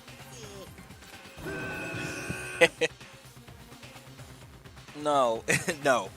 I just don't like their design. Like, a cute boy is just so... Unless he's like, Len Kagami, like the Vocaloid, doing, Holy Lance Explosion Boy. Like, unless he's a player, a playboy, I don't like him. I've always hated the trope that they give them. Just like Venti. Venti's design, like, I just hate it. Like, my thing is, cute things are not cool. Cool things are cool, right? Only cool things can be cool. And I genuinely only like cool things. I hate cute. Any dude who's just cute, that shit just annoys the hell out of me. That just makes me mad. Like, what the fuck? You don't bring anything to the table? You're just cute? Like, what? But, again, Chihiro's the only sole exception because, I'm not going to say everything. I'm going to wait until they go over it during the class trial. And I'll try to go over any details that are missed or talked about in other games. Which will happen, by the way.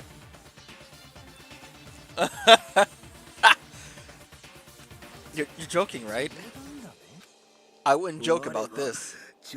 Then, and remember, Kyoko did mention, she did say that. Or she said that from the beginning. Thoroughly check the body. She said that before she left. And you know what no one did? Thoroughly check the body. So of course she would notice. Right away. Then it's really true. So it wouldn't be strange for Chihiro to be in the boys' locker room to begin with. Chihiro was a guy? Why was Chihiro more comfortable talking with the guys and not the girls? Why did Chihiro refuse to go with the girls every time they invited her to go hang out, work out, or swim? Because as soon as you do, they would have realized right away that Chihiro was a dude because she wouldn't be able to get into the girls' locker room. Oh, you guys didn't know? I knew that right off the bat. Chihiro Fujisaki was totally a guy. And you know how much it pained me to actually call Chihiro she since the beginning? Despite knowing the truth. It's just weird. It's like, if I slipped up and said he once, if I called him a guy one time, or questioned the wrong thing and say, well, that's impossible because that's a guy, you know, it would have just gave it away. Then he was a crossdresser? Now I'm really on fire. I wish I had killed him.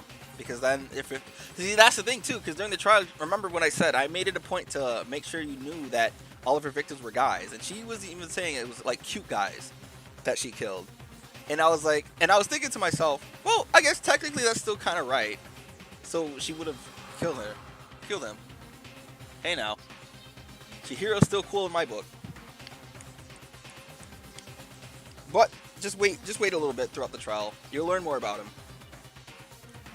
So that's what Kyoko wanted to show everyone, huh? Interesting. Yes, that certainly does make things much more exciting. Now, let's ride this wave of excitement back to the courtroom and get back to the trial. I do apologize for keeping you waiting. Now let's resume the class trial. We've all just learned the shocking revelation that Chihiro is a boy. Let's pick it up from there. Well, I don't know his reason for hiding it, but the fact that Chihiro was not a girl, but a boy.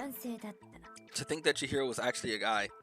The thought had never crossed my mind. And I remember when I first played this game, and that's, you know, and this is exactly this is one of the other reasons why I like Chihiro and this game.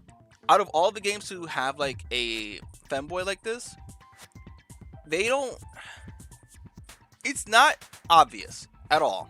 There is no way to ever get that, like, that idea throughout the entire time of playing the game up until this point. I mean, I guess it would have been a little suspicious as things do start to add up and they make note of certain things specifically to put you on that kind of on that track, because after you talk to Hina, like Asahina, before we even get here, she was talking about how she's comfortable around. How can you be comfortable around the opposite sex? Like that right there was a red flag. And of course, when Sakura was saying how she wouldn't hang out with them every time they offered, which is also another red flag. You don't want to accept Chihiro? そして被害者が男性 And because the victim was male, he would have no problem gaining access to the boys' locker room.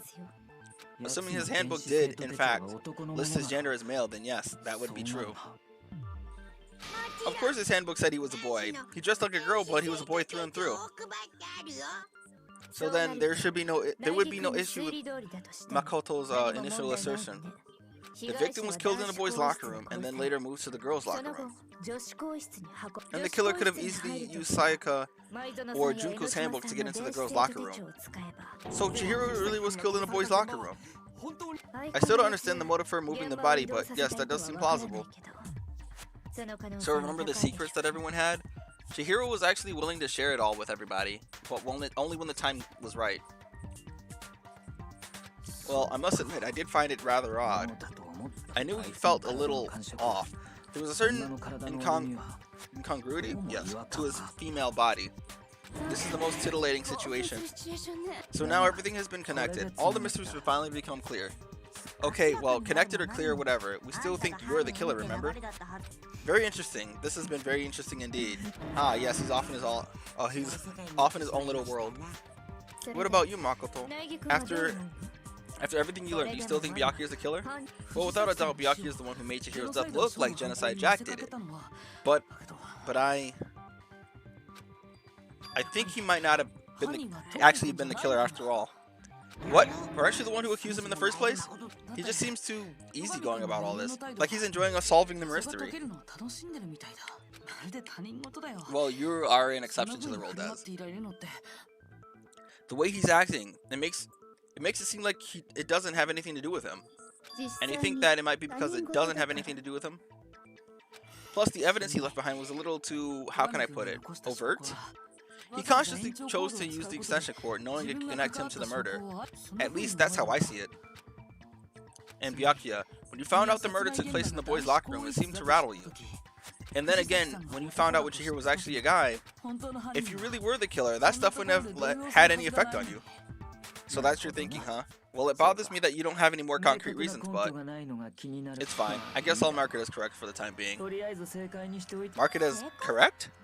He's right, I'm not the culprit. I just happened to come across the corpse in the girls' locker room and I decided to alter it. Are you fucking with us right now?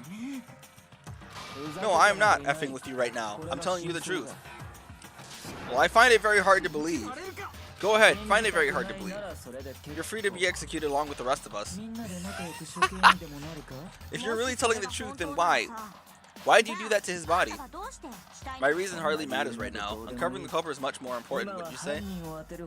Now then, if it wasn't me, who was it? Well, I don't think I can say for sure without talking about it a little more. We're seriously gonna keep going? We're all good, aren't we? I thought it was clear Byakuya did it. No, I'm with Makoto. If there's any doubt whatsoever, we need to explore every possibility. Because if we're wrong, we'll all die here. That's true. Very well then, I'm with you too. Damn straight, count me in. Do you not have a mind of your own? Of course I do. What am I, an ant or something? Oh, they are talking about the next game. LOL. Anyway, let's discuss this all in a group one more time. As a group one more time. We still have time to make our decision. That's very true. Our lives are all in line. Actually, okay. So here's the thing too. Now that we're doing this, because you guys are now involved with the Danganronpa thing, what's gonna happen is,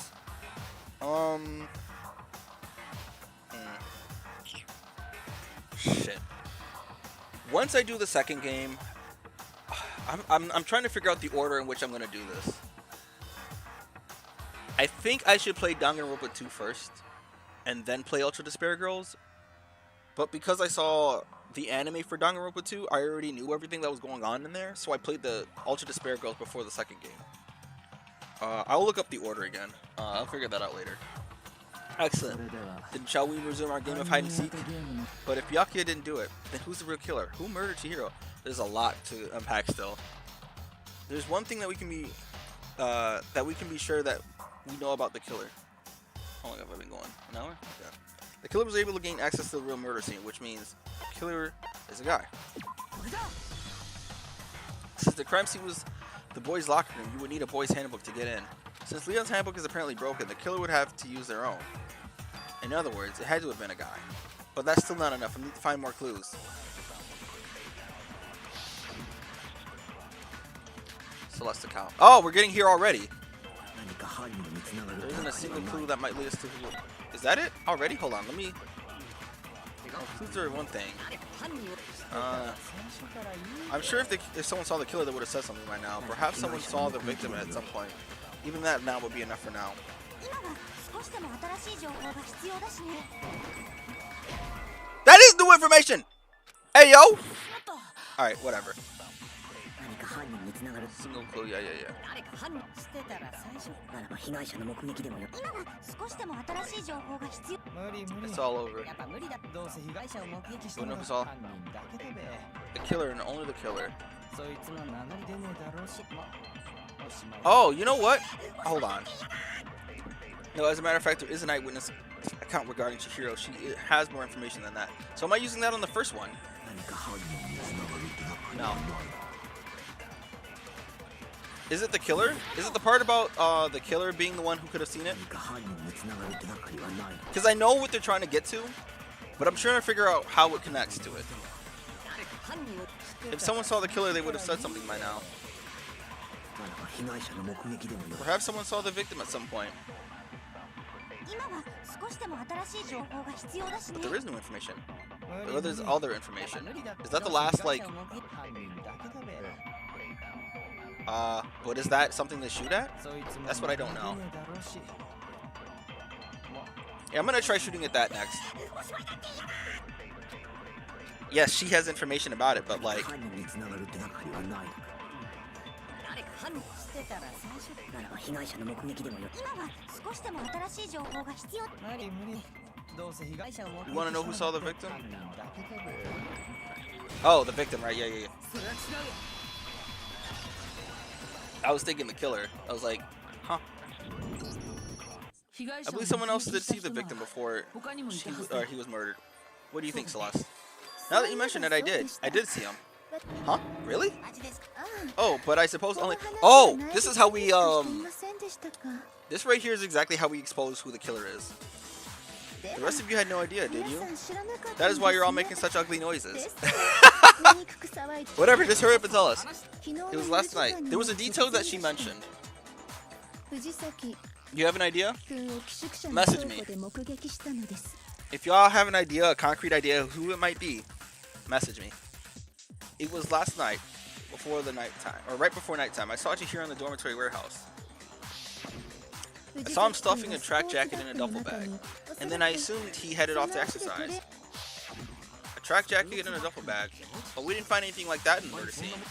It seems likely that the culprit destroyed them to get rid of the evidence, その and 時 that's な when の he で said すが something that struck me as rather odd. 彼は気に Well, I'd better get going. I'm kind of in a hurry. Chihiro told me he was in a hurry. But why would he be in a hurry? Only if someone were waiting for him, I should think. Mr. Fujisaki was on his way to meet with someone, and then they were going to work out together? But he and I have invited him to exercise with us plenty of times, and he always declined. 一人トレーニングし Probably because he was afraid we'd find out the secret he was hiding, right? Which means that conversely, he must have trusted whoever he was meeting with very much. Enough so that he was willing to risk his secret being revealed. What a marvelous friendship. The point is, whoever he met up with is the culprit, right? So we just gotta figure out who it was. But knowing what we know, I can't even guess. No, you already have what you need to make the connection. Yes, words. You already have what you need to make the connection. Huh? You know who the killer is. Seriously? Who is it? Who's the killer? Think back to the track jacket and a duffel bag the killer disposed of. Focus on the details of the items and it should be obvious who was waiting for him. Are you sure about that?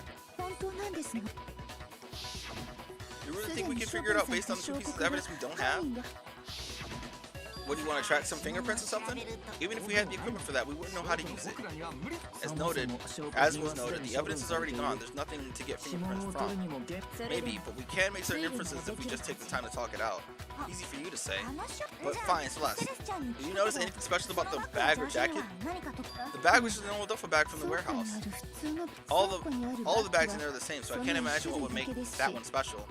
Well, if I remember right, there was a decent variety of tracksuits to choose from. Do you think there might have been a connection between the culprit and Chihiro's jacket? Perhaps. Let's explore that and talk about the jacket he took. Let me see. Interesting. Where's my phone though?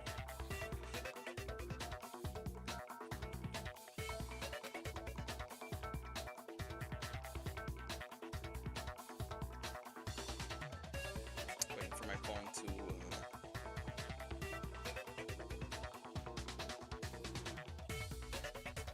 yeah, Discord. I saw.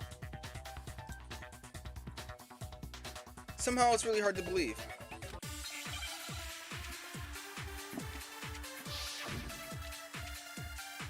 Celeste account. So I think I know what I need to do here. This is exactly what tripped me up because I knew what the answer was, but I didn't think it was odd because I already knew. Okay, so I know what I'm looking for here. What do you mean the specific tracksuit? I got it. He picked that tracksuit because it matched the one the culprit was wearing. So what you're saying is the killer was wearing the same blue tracksuit as him. My tracksuit is black. Oh, that doesn't refute that. Hold on. We got this, don't worry. No, I gotta do that shit again. Fuck.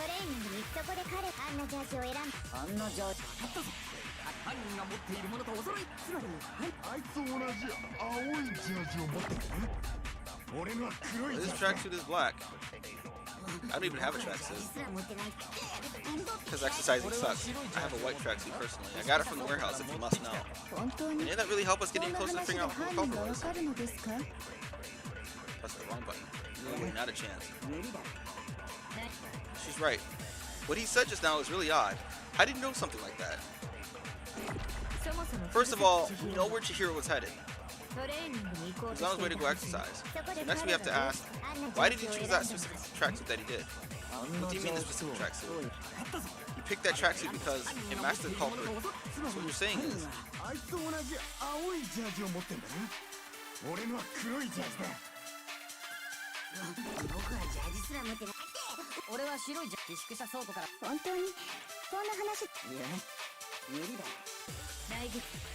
Alright.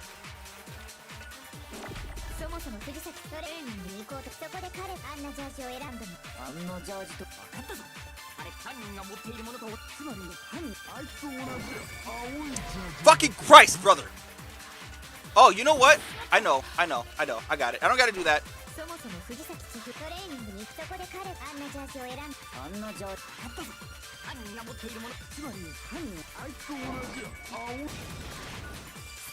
I knew it was something to do with that, but like I wasn't sure what it was I needed to do. Hold on a second, Mondo. What did you just say?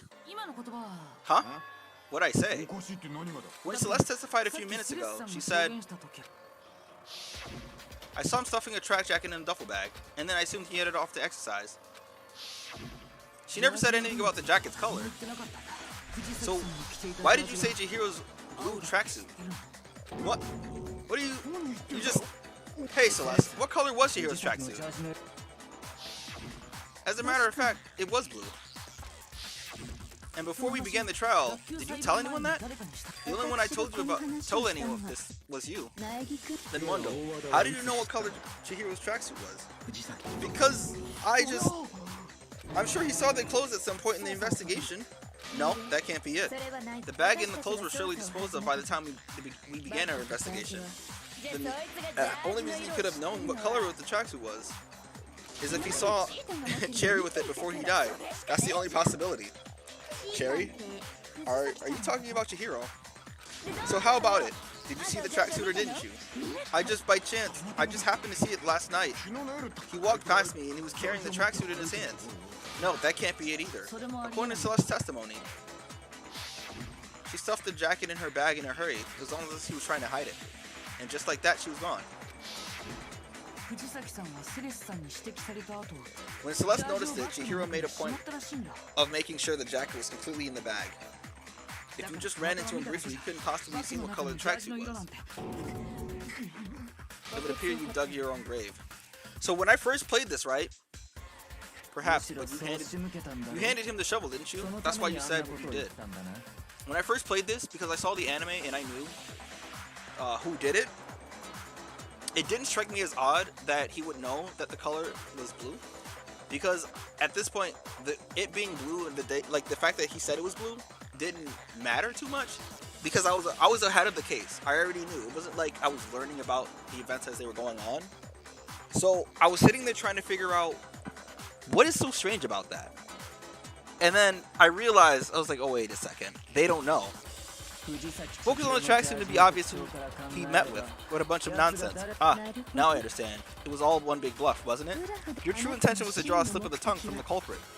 That's why you said you knew who did it, to put them on edge. That's right, however. Mondo was my target all along. I had my suspicions about him from the very beginning. But why? What made you so suspicious? That's a good question. Was it the way he talked? Or was it the way he was acting? Maybe you didn't notice it too, but... You know what? No, that's what... Okay, so rewatch the VOD, right? And after that, he was killed. Yeah, I was about to say that. So I made a sound. I made a noise when he referred to him as dude way back then. And I was just like, Because it's not that I noticed that he calls the men and women different things, but I noticed he never called anyone who was... Okay, maybe I did. What I know was he never called a girl dude. No one would call a girl dude, right? He did clearly have a way he referred to females differently than he would males. And I realized that, and I was just like, I'm wondering if anyone got it. I was sitting there thinking about it back then, but I was just like... Or it was either that I made a noise or I stayed and paused at the screen for a bit.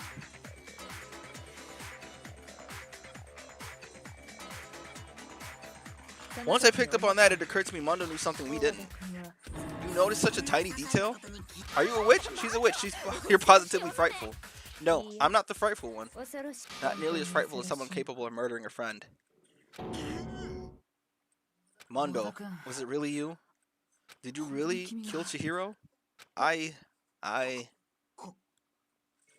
didn't kill anyone.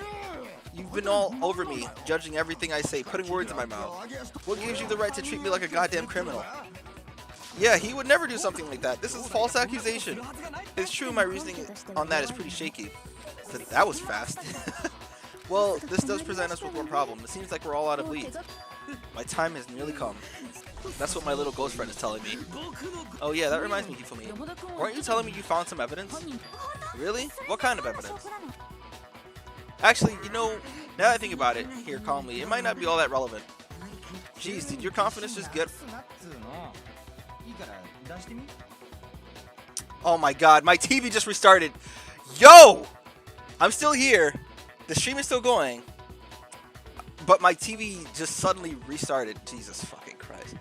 Jeez, did your confidence just get up and walk away? It's fine, man. Just tell us. I can still see it, but I have to wait for the delay on my computer. If you insist, or if you really insist, then here it is. What do you have there? It happened to be an e-handbook. I found it lying on the ground, so I scooped it up. You found it on the ground, right? And it must be okay. It's one of these two.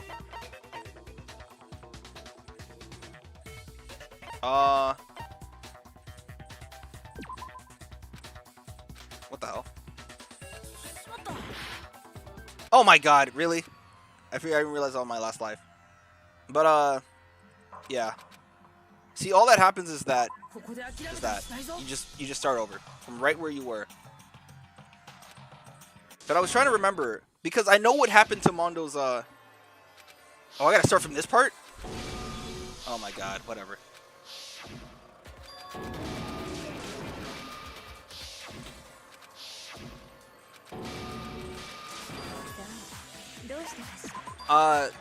So again, this is another one of those parts where, because I already know what it is and why it is, that I'm getting ahead of it. Because I know... So, the reasoning why I thought it was his, I'll let them explain it. For a fact, indeed. I was totally sure I'd found it. Then I must hold some clue about the culprit, right? Well, okay, so what I will say is... What? We can't detect your... Brother, it's right here! My TV guy was like, we can't detect your remote. And it's like right in front of the TV.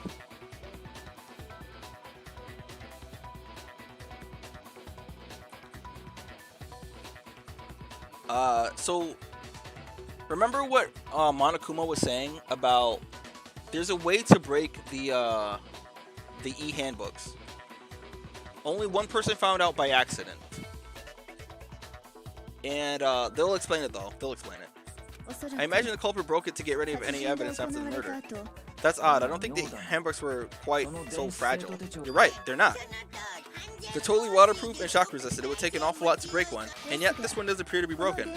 As is Leon standing there useless in the main hall. For all your confidence, this is remarkably high failure rate. You think there might be some kind of mystery in there somewhere? How precisely did the handbooks get broken? How did they get broken? There's only one explanation.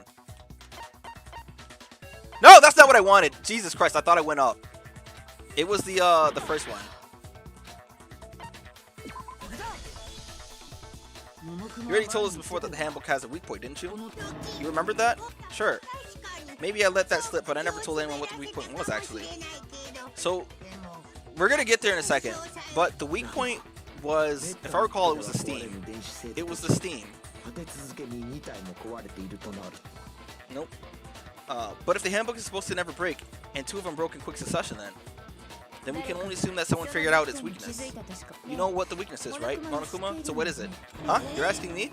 I think it's a necessary piece of information if you want this to be a fair trial. But if I tell you and someone else decides to copy it, then it would not be very good. Just tell us already. Why would we want to break our own handbooks? Oh well, I have a weakness for pushy demands, but you're sure you won't follow their example? Then allow me to make a special announcement. The weak point of my cutting-edge e-handbook is when it's exposed to high temperatures for too long. Yeah. It will suffer a meltdown and totally break. Now, remember. Kiyotaka took off all of his clothes, right? But Mondo didn't.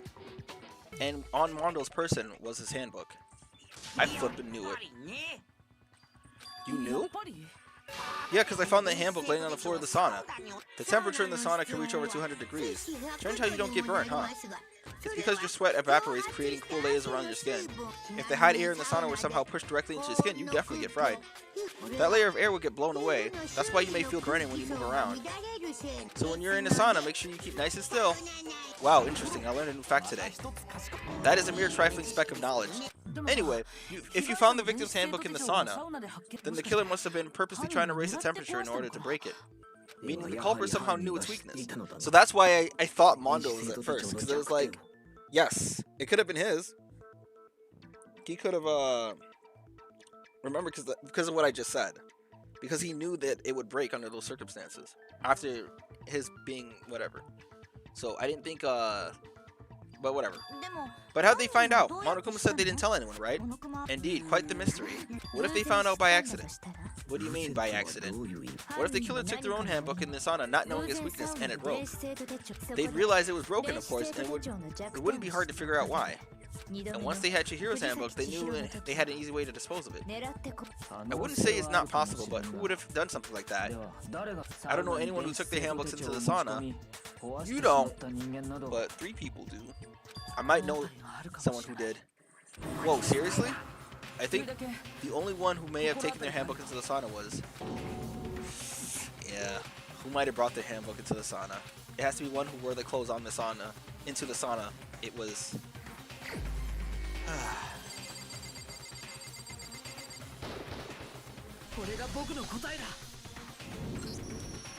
Mondo, your handbook got broken in the sauna, didn't it? What? Why? Why do you keep accusing him? Mondo and Taka had an endurance test or a contest in the sauna not too long ago, remember? And for the contest, Mondo just happened to keep his school uniform on.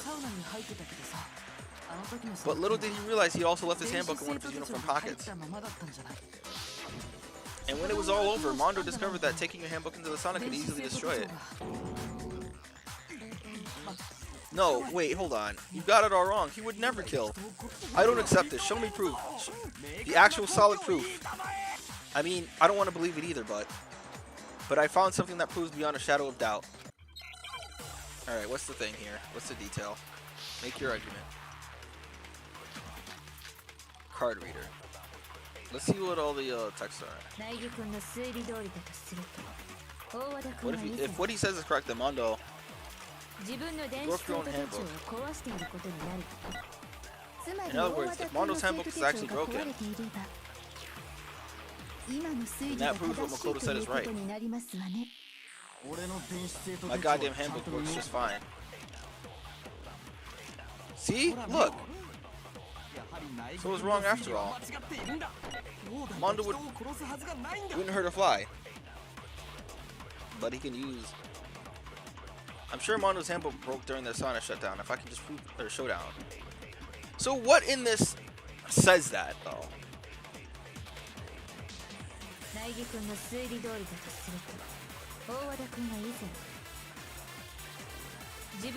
Broke your own handbook. In other words, if Mondo's handbook is actually broken, then it would prove... Like, well, let's see it.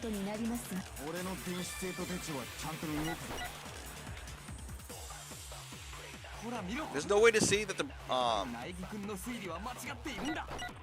I need to see the ending things here. I'm sure Mondo's handbook broke during the sauna showdown. If I can just prove that,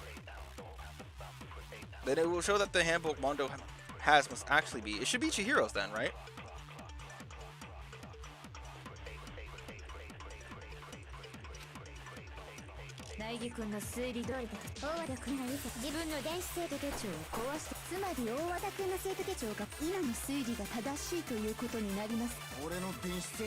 Is that correct?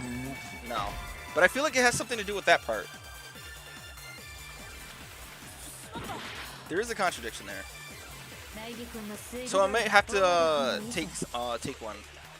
I might have to steal a bullet. Or is it the card reader? See? Look. What do y'all think? Ebook? Alright, let's do it.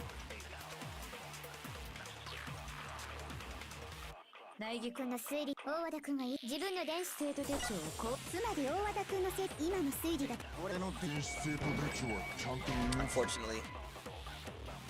But see, that's what I mean. So it's parts like these where it's like you know what it is, but you're not exactly sure what the hell they're trying to accomplish here. What are they trying to say? What's the contradiction? Let's look at it like this. If what he says is correct, then Mondo, you broke your own handbook. And the only option we have is Chihiro's handbook, card reader, and the broken one. And that proves that Makoto says right. Well, see? But this Makoto was wrong after all. Maybe I'll try the broken handbook there. I don't know.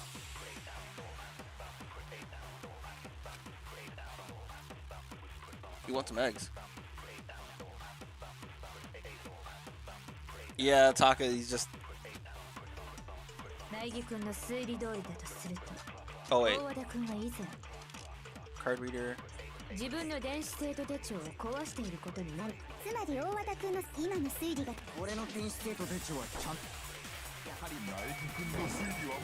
Unfortunate. You think you have some proof that contradicts what I said? I need to think about it one more time. There must be a contradiction there somewhere. So I think I have to steal a bullet though. But I'm not quite sure. If what he says is correct. You broke your own handbook. See, that's what I mean. Like, none of this really makes sense to me right now. In other words, Mondo's handbook is actually broken. And that proves...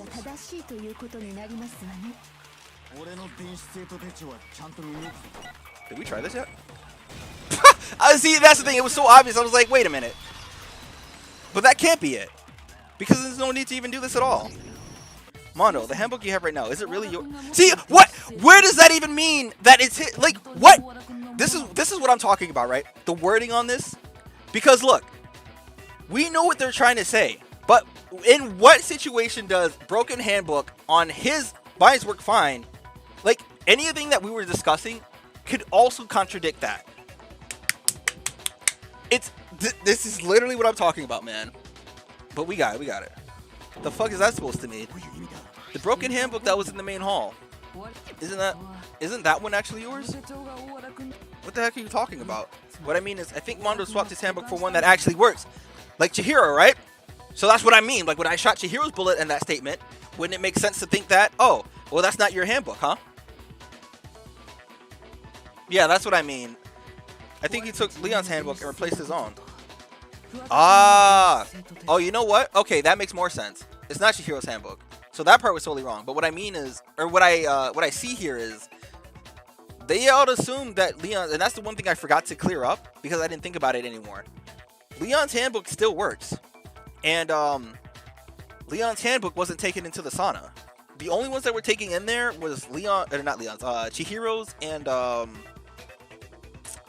and Mondo's. So he replaced Leon's because they all assumed that the one broke because of what happened to Leon and he had it on him. But his wasn't introduced to what, 200 what was it, heat? A lot of heat? High temperatures? After all, Monokuma said himself that Leon's handbook should never broken. Yeah, and we never went back to that detail either. That one was on me. I straight up forgot about that. That's right. The punishment it suffered wasn't nearly enough to destroy it. So, then the broken handbook in the main halls is actually Mondo's, which would mean that the one in the handbook, or that the handbook Mondo has right now is actually Leon's, yes? But that doesn't violate school regulations, says loaning out. Ah, but Leon's dead. Well, this is how I look at it, or here's how I look at it. There is a rule about loaning your handbook to another student, but if they're dead, they're not a student. And this goes back to what I was saying earlier. Remember how him and Byakuya were both saying over and over and over again, they are no longer people, but they are things? Objects? That's why it didn't count. It's kind of a gray area, but no worries. If anything, it just makes things more interesting. As such, I decree that exchanging handbooks with a corpse is not a violation of the rules. Well, Mondo, if I'm wrong about this, you're welcome to say so. I'm happy to admit I made a mistake, but son of a bitch. What's wrong, bro? Come on, tell him he's wrong. You are wrong. You have to be wrong. Everything you said is wrong. You made it up. Okay, then why don't we look back on the case one more time from the beginning? That way, everything will become clear, and we'll all see if I was right or wrong. Here we go with the comic book. Okay. What do we have here?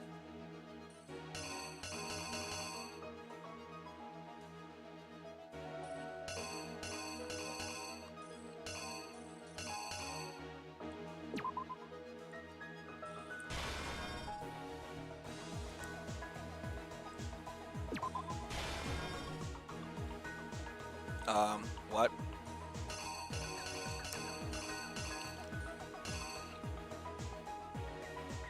What? Wait a minute.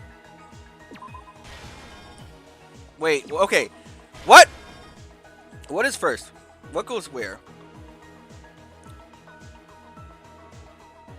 I'm assuming that goes there?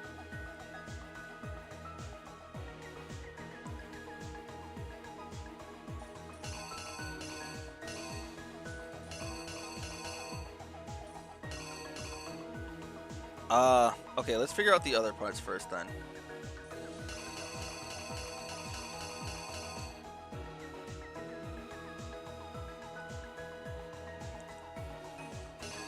Okay, this would probably go...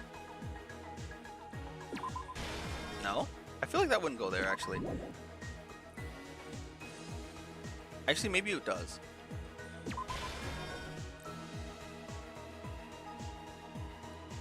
Yeah, it is. It is. They word things pretty poorly with these kinds of things. And this doesn't just end with this game. Like, it gets far worse in the next games because they add so much more to the trials. So this game only has, like, the memory thing. But, like, V2 has... they also have Hangman's Gambit, but they also have like a couple other mini games. And then V3 just has a bunch of fucking shit, bro. Like I love V3, but I do not like the baits that they have. I actually like the baits are fine actually, but like the okay,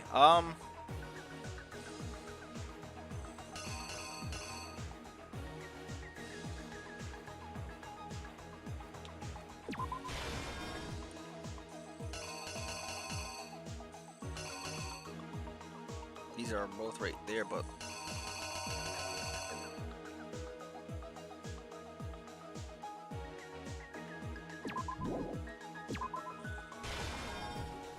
am I missing something up here? Yeah. Yeah.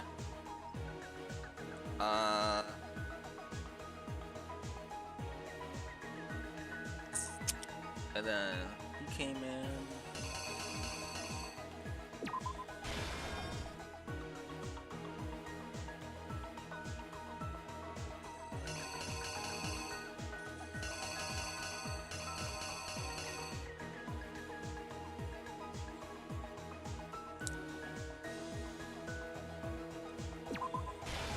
Oh wait, no, that would go over here, wouldn't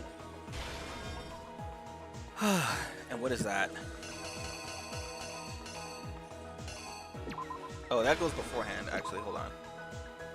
That goes here. And then... the poster came before, it would have had to come before, right?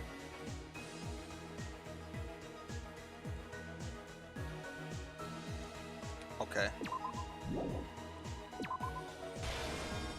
What else was moved?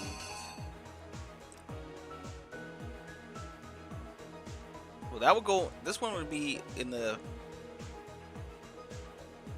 Okay, that one doesn't get used then. Or does it?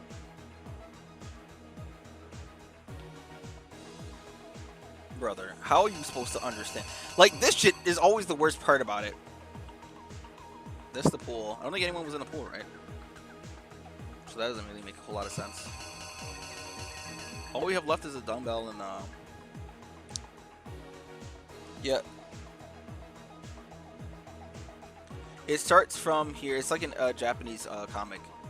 You start all the way over here, and then you gotta work your way. Man.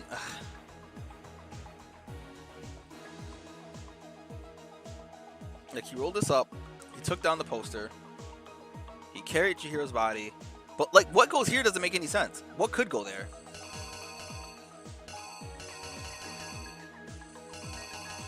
Does this go here? And does the dumbbell go here? Or does that go... I don't think it goes back here though. Mondo had a reason for why he did what he did, but I'm trying to... I don't remember specifically why. He explains it though. I'm trying to see. What do you guys think?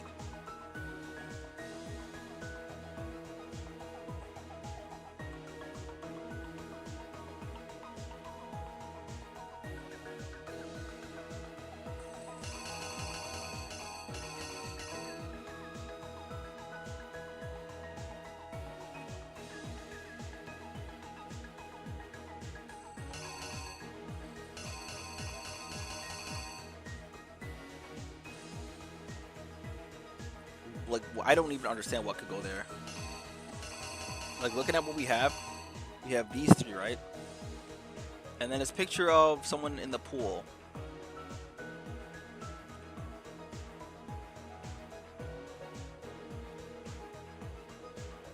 This one?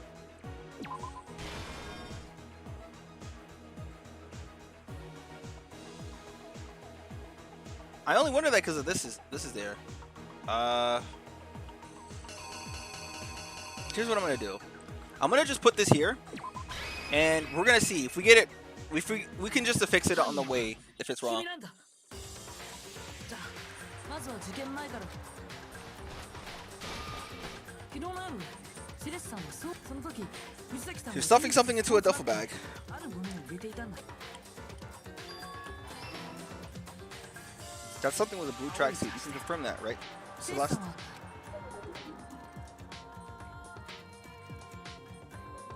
With the bag in hand, Chihiro headed out even though it was officially nighttime. She made her way to the locker room, specifically the boys' locker room. But how can the victim, who apparently was a girl, have access to the boys' locker room? Brother! Because she was a... Like, what? Oh my god, you lose a life because of that too. Alright, so there's got to be something that proves that it was a girl. Probably this.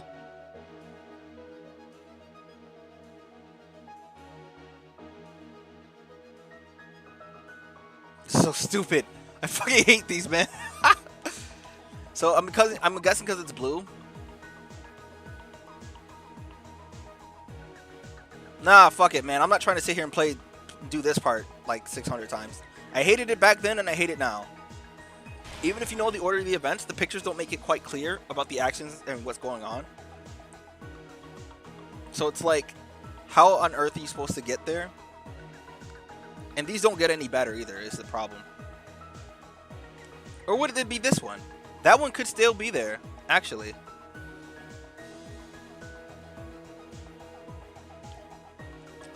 We're gonna try.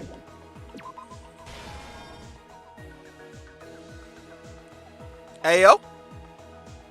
Listen.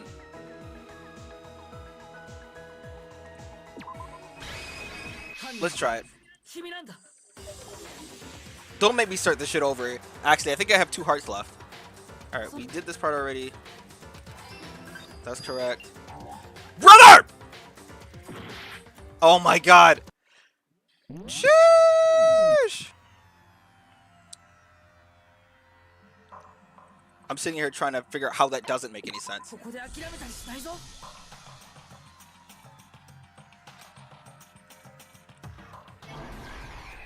Alright, whatever. So, what do we know? The duffel bag goes first. We know this part, it's this. This part is not the door. So what is it? Yeah, it's not this one.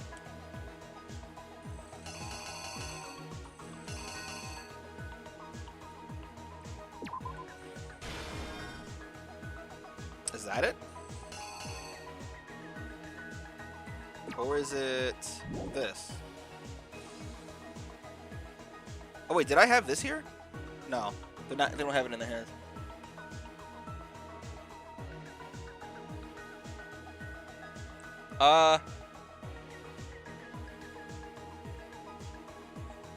Where's my phone at? Ugh.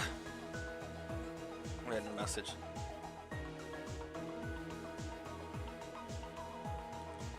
Oh, I didn't even realize that both of you said that, actually. No, don't tell me. I got it. We'll get it together.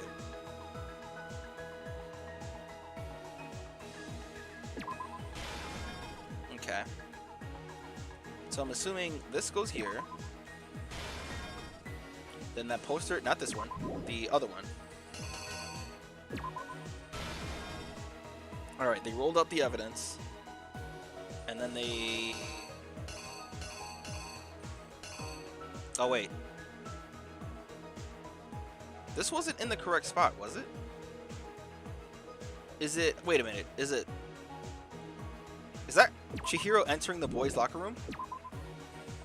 Okay.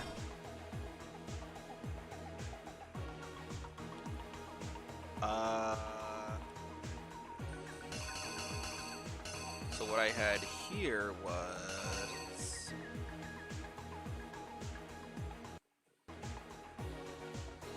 They took down the poster, right? And then here I have the dumbbell.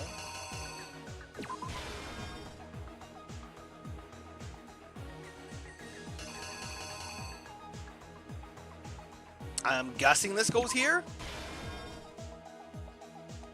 And then we have that. Does that make sense? No. Well, I guess it does. He has it in his hand right there. But there isn't anything else that can be used right there, right? This, maybe? Is that the door? But that came beforehand.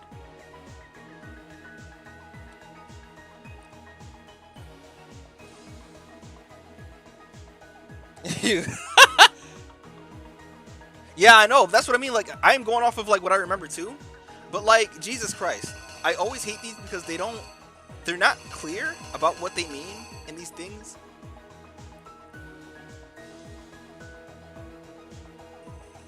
Like, I don't mind losing like health over this because it just doesn't make any sense.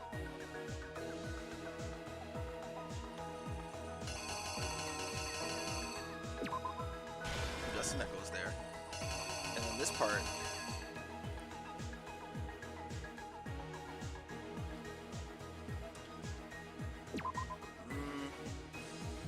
Like, what goes there? Like, what is this even? I'm gonna assume this. We're gonna try that. We're gonna just try it. 犯人は君なんだ。 The door should be after Byakuya? Should it? まずは事件前から振り返 Alright, ってみ we've る done this part already. Alright, well, I'll fix it once we get there. Yes, correct. Alright, this is where we were last time. そのバッグを持った藤 It 崎さん was officially night time. So we made our way to the locker room specifically the boys. How the victim was supposed to be, apparently a girl, have access. どうして男子 Brother! Did I not have that there the first time? Was it this one? 犯人は君なんだ。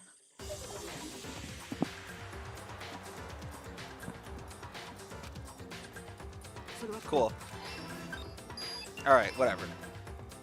Simply because she was really a he, which is why he was able to use his own book to get in there, yep. Once inside, he met with someone there, and the person he met was the one who killed him. Nate. It seemed likely that the killer grabbed the nearby dumbbell, approached the unsuspecting Chihiro, and attacked him. 襲いかかったんだ。 Spot. And that's where the bloodstains of the poster and the carpeting in the boys' locker room came from. 結婚がと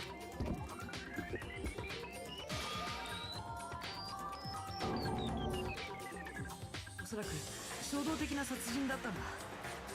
It was likely in the heat of the moment. The body was arranged, but the murder itself felt unplanned. Which is why the killer hurried to try and hide the act. First, pulling up the bloodstained carpet, and then removing the bloody poster. So I'm guessing the girls. Does the girls' bathroom go right there?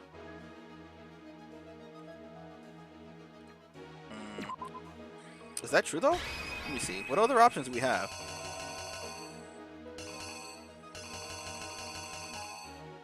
I'm gonna guess it's that. Do I have to start this from the beginning? Okay, I don't. Yeah. Cool. And finally carrying the corpse into the girls' locker room.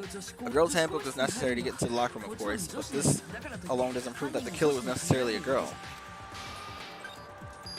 After all, Sayaka and Junko's handbook had been placed in the main hall. Using one of those, a boy can get in the girls' locker room without... Brother!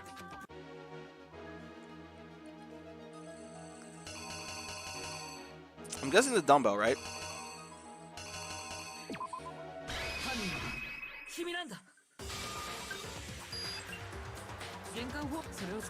It's not!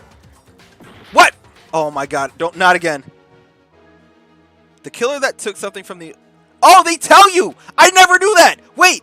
I never knew that! Oh! I never knew that. Wait. We're gonna make sure. What was that? Alright. I never knew that. Okay. I never knew you could click on the thing before. I played this game. Okay, I know that's right. Where did the killer go after they were done? I don't fucking know. That's the only other thing that has a place, though.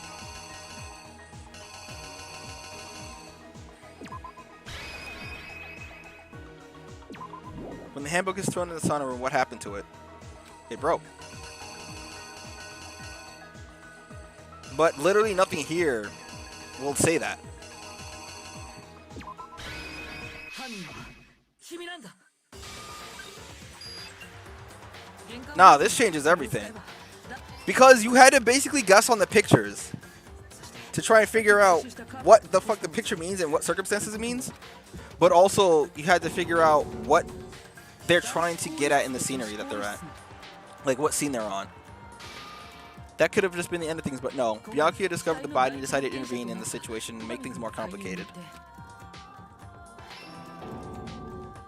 So after stumbling on the crime scene, he went and grabbed the extension cord from the library, and he got to work.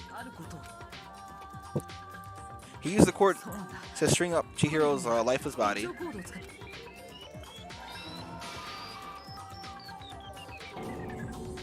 Then, using the victim's own blood, he left a grisly message there at the scene of the crime. He wanted to create illusion that Genocide Jack was responsible for the slaughter. Alright, cool.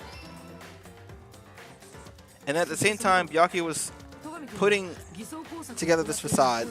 The killer had already disposed of Chihiro's bag and other belongings arrived at the sauna. They had already planned to destroy the evidence. Yo, wait! Bro, I didn't even put that there! Oh shit, I did. I think I meant to put the one where it fell on the ground. I could have sworn I put that there. Oh well.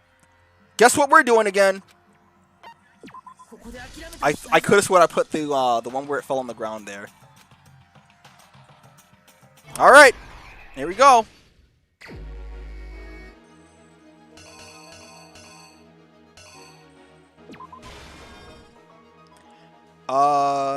How did they get in the boys' locker room? Whatever is with this.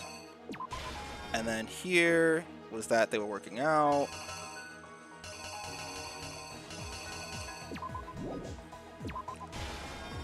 And here, no, that goes here.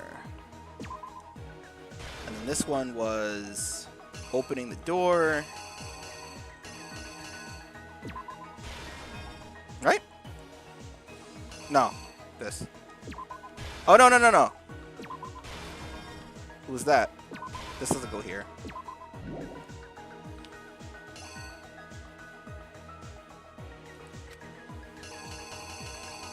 Right here. Alright. And then here, the poster got splattered on. And we can pretty much just skip this whole thing. Take this. This was the, Wait, wasn't that... Okay, this was the poster, right? Yeah.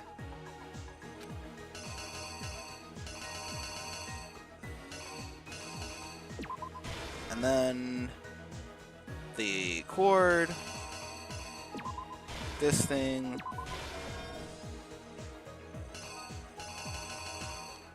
This thing. And this is what I meant to put there.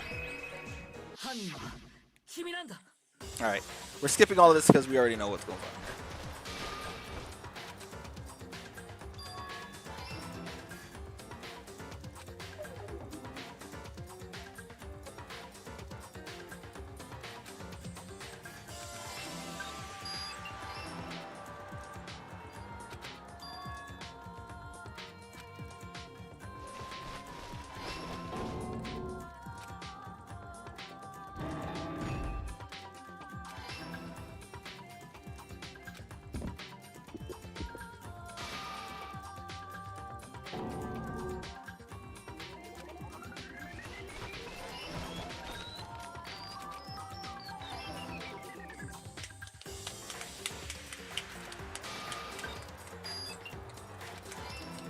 It's only 5 o'clock too, actually.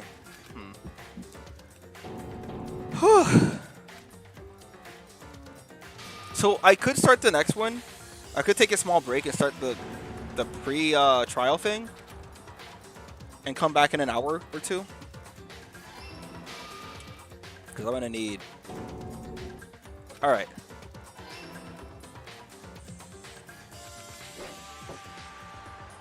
Cool. Somehow the killer knew that the handbook couldn't stand up to the heat of the sauna, and the reason they knew it was because the sauna had already wrecked their own handbook, and that's how it all played out. He didn't do it out of evil, but he did it out of a promise to Chihiro, if I recall. But he fucked up. Someone fucked up, and I don't remember. He's gonna explain it though. I'm gonna eat my animal crackers.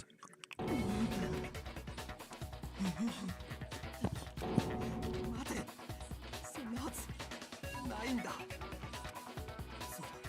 証拠はどうなんだ。証拠はあるのか。 Found any proof you can't pin this on him. Evidence that Mondo is a killer had already revealed itself earlier in the trial. If I can somehow show where Mondo's handbook is right now. Once I do that, everything will become clear. What else we got? Let's talk about Fever Time and Nega Time. During Bullet Time, if you press the R1 button, Fever Time will activate the Temple Force to its max. What? At this point, even if you push the buttons at random, you won't miss. So you can push however you like and destroy the opponent's verbal assault. But that only lasts until the focus stage run out, makes it boss. So make the best. I don't think I've ever used this. That your opponent can use. If the opponent activates Nega Time during Bullet Time, your tempo meter will disappear, making it a bit tough to hit the rhythm. If you were to activate Fever Time at this point, no, never mind. I'm sure nothing would happen. Don't know what I was worried about. Yeah. I don't think I've ever used that though. Because I know the tempo. Like once you get used to the tempo, it's fine.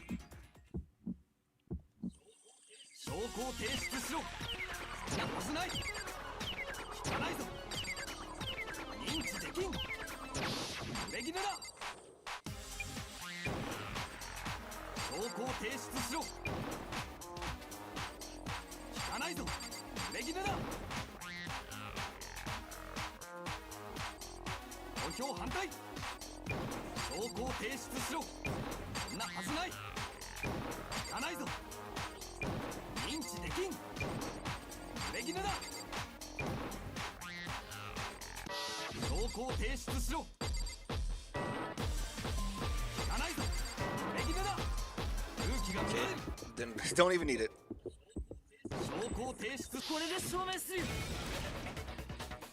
I think that was mostly what it was. Like he was trying to protect him. If my thinking so far is right, Mono must replace his broken handbook with Leon's. In which case, we can just check each of our handbooks right now. Once we do that, we don't gotta do that. Huh? Yeah. I did it. I killed him. But again, if I recall, it wasn't out of malice. Like, it literally was just because, something happened.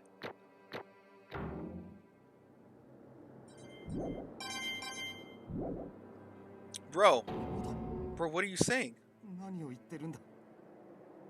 I got no choice, man. After hearing all that, I gotta just give up. Go ahead, Monokuma, get it over with. Ask for the goddamn verdict. Roger that. Wait, hold on. No waiting, no holding on. Time for the moment we've all been waiting for. Grab your lever and give it a yank. Who do you elect as a black in this time around? Will you make the right choice, or the dreadfully wrong one? What's it gonna be? What's it gonna be?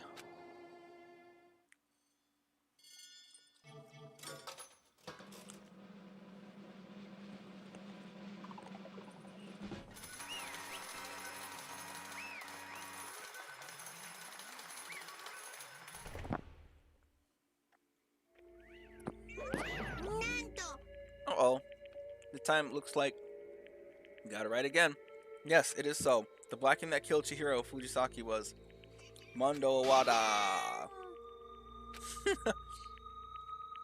In case you were wondering, the vote was not unanimous. Kiyotaka chose the wrong answer. You're treading very close to the danger zone, my Ishimaru. You need to be more careful. I refuse to believe it. There's no way. No way he would kill someone. Sorry. Why are you apologizing? Why? Why did you do it?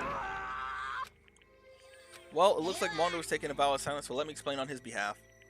The story of a murder this time is the sad story of two men. Oh, but for anyone who doesn't really want to hear it, you can hit the O button and fast forward the text. Like hell, I'm going to do that. Anyway, there was once a young boy, and his name was Chihiro Fujisaki. He had an extreme inferiority complex regarding his own lack of strength. You're so weak even though you're a boy. He heard things like that as long as he could remember, and he couldn't overcome his weakness. On the contrary, he tried to hide and buried himself further and further into that weakness, to take on the fragile form of a petite young girl. He had chosen that as his way out. Now nobody will be able to say anything about, even though you're a boy. But no matter how tightly he wrapped himself in that shell, the inferiority complex had already taken root deep inside him, and it was not so easily weeded out. As a result, as it turned out, the shell was completely empty. The complex didn't disappear. Instead, it only grew stronger and stronger. I'm weak. Weak. Well,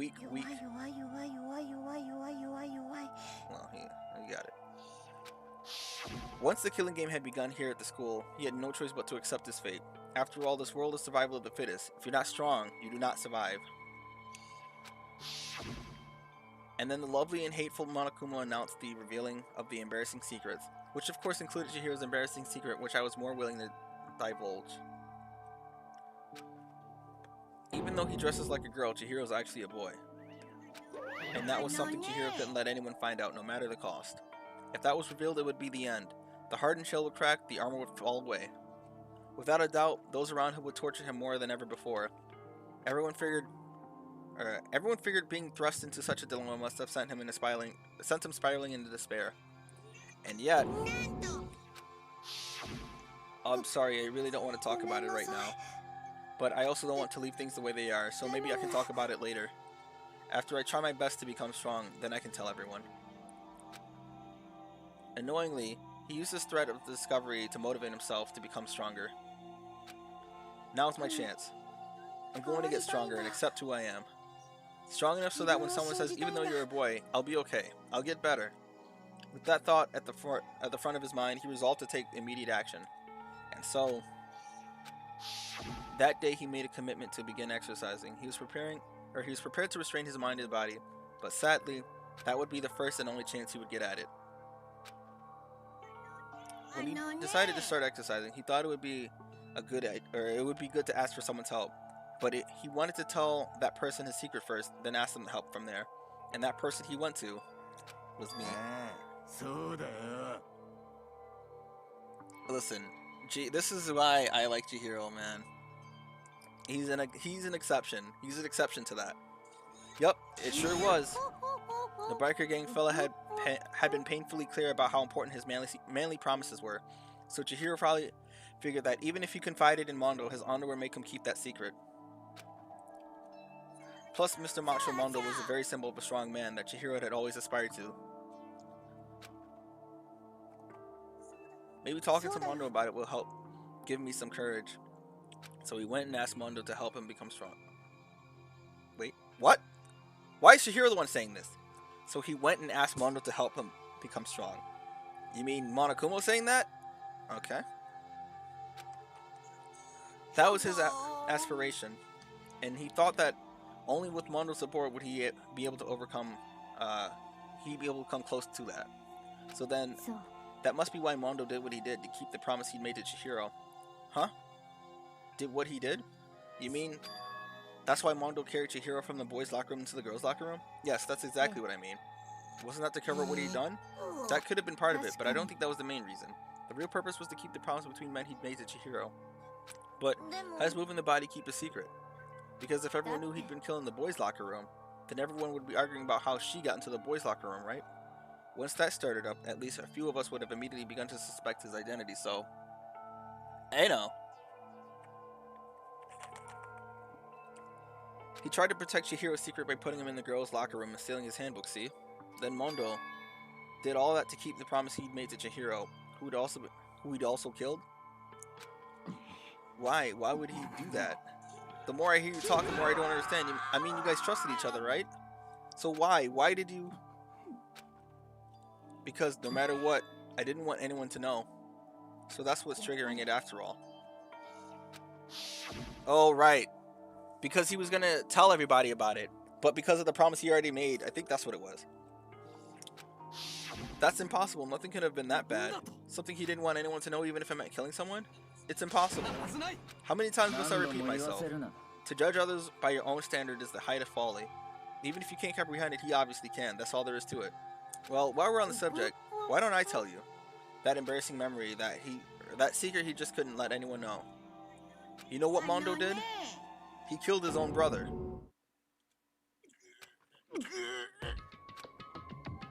Mondo, the ultimate biker gang leader, makes all the hoodlums and riffraffs across the country tremble. But the only reason he had the chance to join a gang in the first place was because of a certain someone. Mondo's older brother was named Daya Owada. Mondo had nothing but respect for him. It was because of Daya that Mondo even got on the motorcycle. Mondo's brother was his own family growing up. He was the only one Mondo could trust or respect. He wanted to measure up to his big brother, so he imitated him in everything he did. Mondo was the epitome of the starry-eyed kid brother. Meanwhile, the charismatic older brother had put together a local motorcycle gang, and before anyone knew it, it had grown to the biggest biker gang in the country.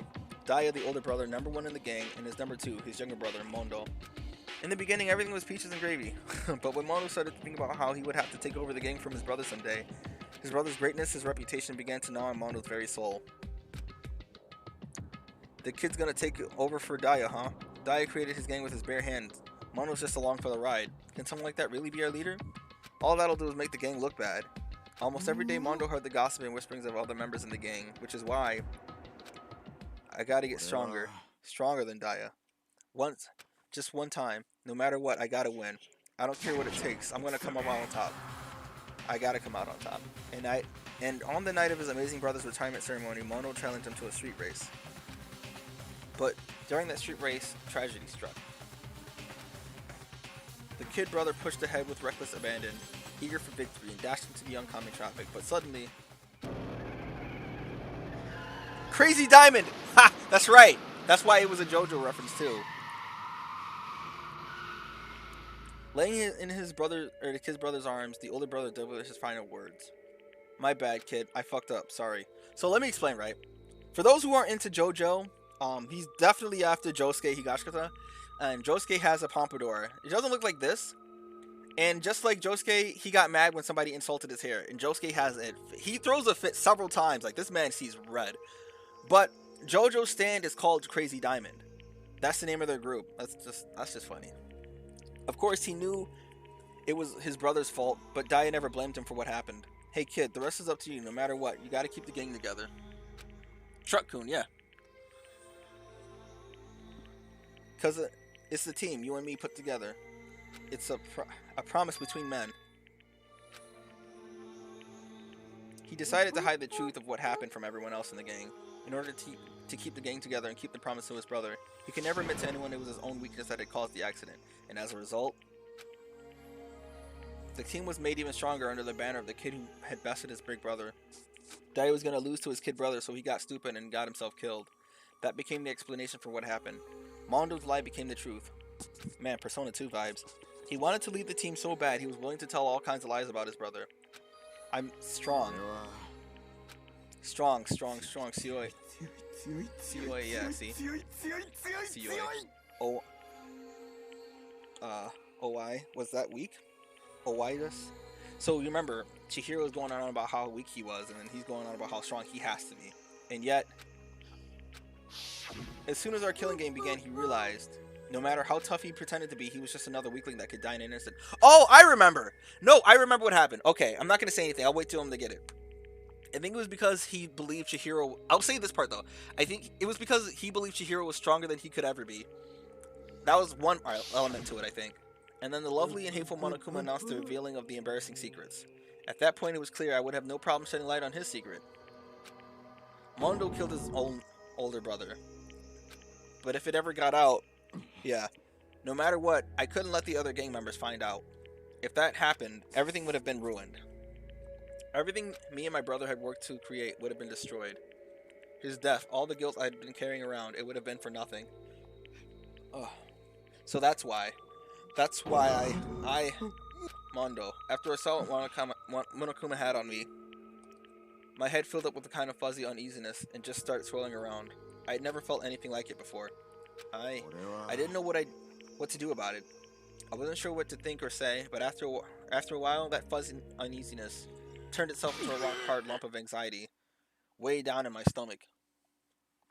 And it was right around then that Chihiro asked me to start working out with him. And right there, he told me a secret. Seriously? Jesus. Yeah, I'm sorry I lied to you. ごめん But なさい why? Why now? Why are you telling me this all of a sudden? Huh? Cause I mean, you kept the secret all this time, right? If anyone found out, you're right, but でも I want to 変 change. わりたいんだ I wrap myself in lies, I'm weak. I want to destroy that version of me forever. Man. His words were like a knife in my gut. I felt like he was exposing the lie I had been living myself. I have to change. I don't want to be weak anymore. You're so strong. It can't hurt you, it can't hurt you, right? Whatever secret Monokuma might tell us. So what? You're saying I should just say it? You're saying that if I really am, I should just be able to tell everyone my secret? Huh? I was jealous. I was jealous of Chihiro's strength. Yeah. He had the strength to face his own weakness and try to overcome it. It was the kind of strength I've never had. So I was jealous of him. And that jealousy broke me. Are you making fun of me? I'm strong. Are you fucking with me right now? I'm not making fun of you. You really are strong, Mondo. I felt like I could hear something starting to creak. Something inside my head. What did he want me to do? What was I supposed to do? What was I supposed to... Oh, was I supposed to just sit back and let my secret get revealed and ruin everything? What's wrong? どうしたの Why did you have to tell me all that? Are you trying to rub my failure in my face? Man, this 僕はただ hurts actually. Oh man. No, I just really admired you. It's just, man. I feel Mondo especially, but like, I admire you. Your strength. That's right. I am strong. Strong. I'm strong. Strong. Stronger than you. And stronger than Daya. I don't remember anything after that. When I woke up again, he was lying at my feet, covered in blood. I had the dumbbell in my hand and I was just staring him down in the ground. Hey. I killed him. I killed Chihiro. Even after all this time, I'm still just as weak as I've always been. And thanks to that, I did something I can never take back.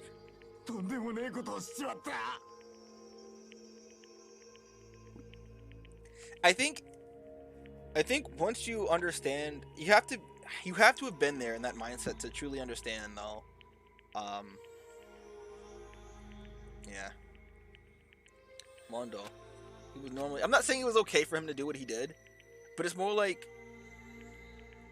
I can definitely say with confidence, people who've been there just understand. Not that understand why he did what he did, but just understand the place that he was in. He was normally so aggressive, so angry. He hid that weak side away from everyone. That was his secret. A weakness like that lived in his heart, lived in a heart like his, and it turned him into a cold-blooded... God damn it.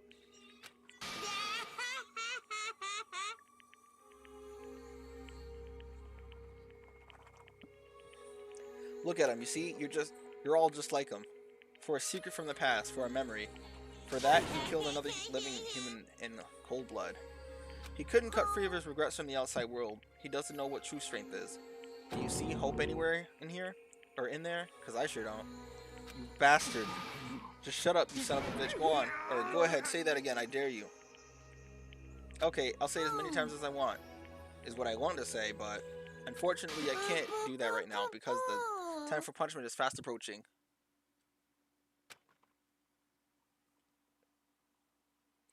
I think... I'm not sure how to word this, and I don't want it to come off as, like, a certain way. But I will say... No. See, maybe it's dependent on the person who's dealing with it. But... unless you've truly... I don't know how to explain this. Let me see how I can explain this. It's like,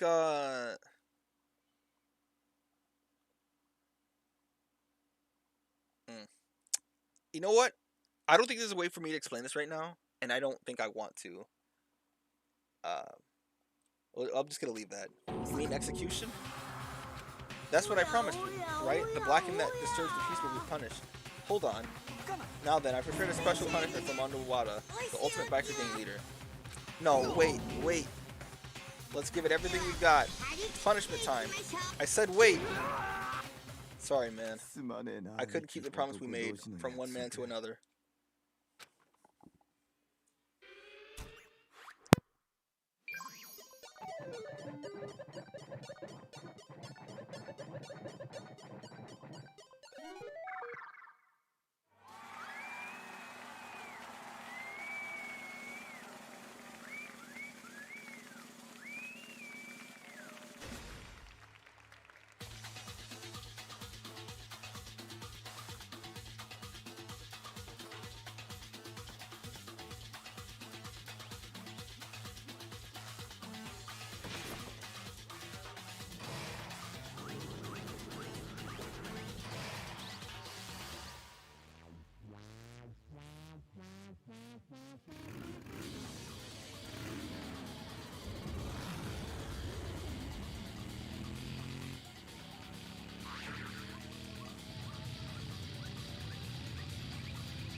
Okay, so looking at the comments, I think everyone missed the part where I said his mental space. Not the fact that he killed somebody over it, but how it feels to be in the position that he was in. Again, not saying what it feels like. You would be so in yourself that you would want to kill somebody to protect, like you would do the same thing. And that's not what I'm saying. I'm saying to understand the mental space that he was in, mentally, just where he was and how it feels. And to be able to understand that you also have to have been there yourself.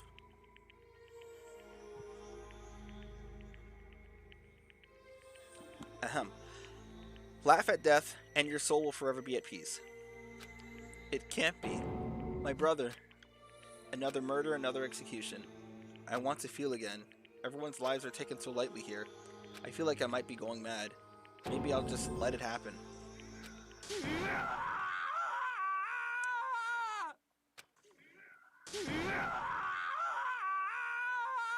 As Taka's sad screams invaded our skulls, we're each forced to realize, once again, but of course he had to. What a disappointment. This is the end of the game. Byakuya? You're completely insane, you know that? A game? One of our friends is dead. Do you realize that? Of course I do, because this game is life or death. I don't have anything to say to you. I don't have a response except that I just don't understand why. Why did you go out of your way to disguise Mondo's crime? Why? Isn't it obvious? Because it made things more interesting. His voice was calm, emotionless, like the voice of death. It chilled me to the bone. Last night, when the murder took place, I was in the library as usual. So you ignored the nighttime rule too. That rule never mattered to me. I don't recall agreeing to it. Well, I don't particularly care. Please continue.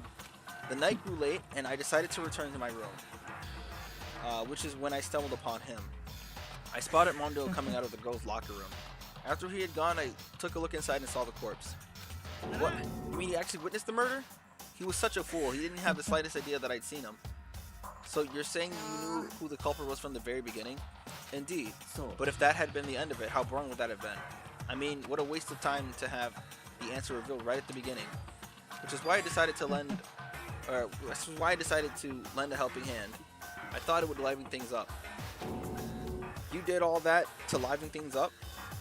So after hearing about Genocide Jack from Toko, you decided to use that to create a fake murder scene? But damn, man, if we had to figure out who really done it, you would have been dead too, right? Well, obviously I would have revealed the truth before it reached that point. Of course. Byakuya turned and looked at me in the eye. I could feel his sharp eyes piercing into me.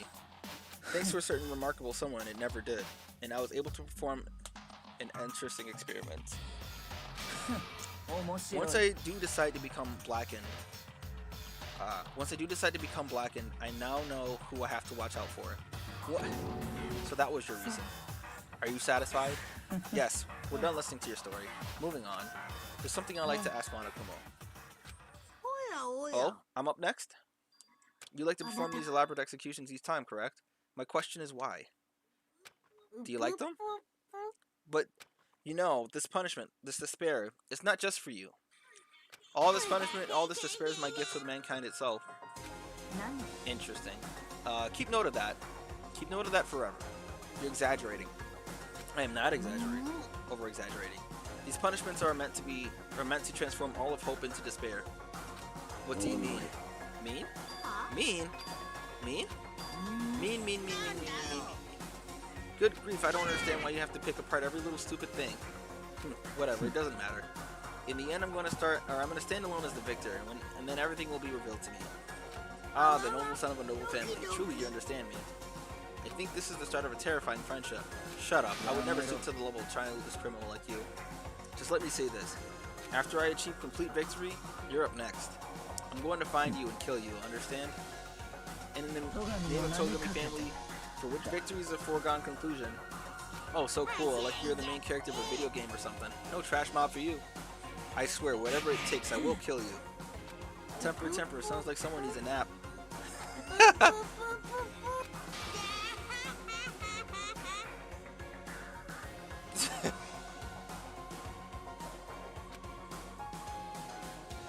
Monokuma's laughter peeled across the courtroom and the curtains closed on the case in Chihiro Mondo, but I knew that wasn't the end. The killing game would still continue because the mastermind wouldn't let it end. For those of us who were still alive, our worst fear and despair kept on multiplying. It was the kind of despair that felt like a blind puppy in hell, or had felt like a blind puppy in hell had more of a future than us. Oh shit! All of our courage, all our effort, our friendship, it felt like it amounted to nothing at all. It was the worst kind of despair. Well, anyway, like I was saying, this is a pretty good spot. Yeah, a really good spot. Anyway, isn't it amazing how that girl went and killed someone before things even had a chance to get boring? Once things really get moving, it'll be like a roller coaster. There won't be any stopping.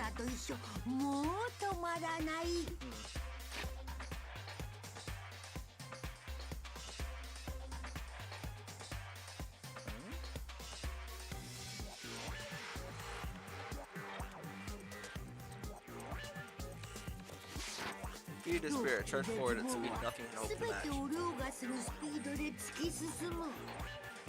trying to remember something here.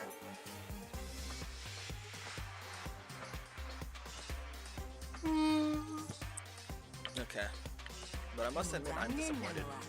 I went to all the pain and effort of making you part of the group, and you couldn't play your part. You remember you were supposed to make the first move, right? Well, no biggie. Nothing we can do about it. Now, just do your best to make things more exciting from now on, okay? After all, that's what everyone wants to see. There's one thing I'd like to ask you. As long as you don't want to know my measurements, fire away. Who is it? The 16th high school student, I mean. Ahem. Oh, so we're doing this now. But I don't think it gets revealed or even talked about until the last trial. My, you really took me by surprise there. I know I said I could ask you anything, but Super denied, Ultra denied, Demonic denied, because you see, that's my ace in the hole, and nobody'd be dumb enough to reveal that, right? No matter how close they are with their friends, or to their friends. I know, I think I have an idea what they're talking about right there. And I know what's next. Okay, so Chapter 3 is... Wait. I think Chapter 3...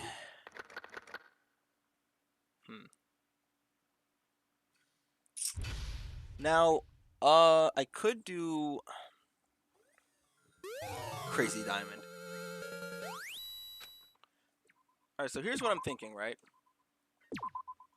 Either I take a small break, right, at 6 o'clock. I come back at like 7 o'clock and stream a little Overwatch maybe, and then go back to this. No, I don't want to do that. Okay, well, how about this? either I stream just the part before the investigation, right? Tonight, or I do it early tomorrow before the afternoon. So like 10 a.m. my time, 10:30, I think. I'll start the stream no matter what tomorrow at 10:30 a.m. either way. So either I leave for an hour so I can watch Dress Up Darling and Attack on Titan maybe. I'll probably save Attack on Titan for afterwards. And then I come back and stream tonight, or I stream tomorrow at 10:30. No more stream tonight? Okay.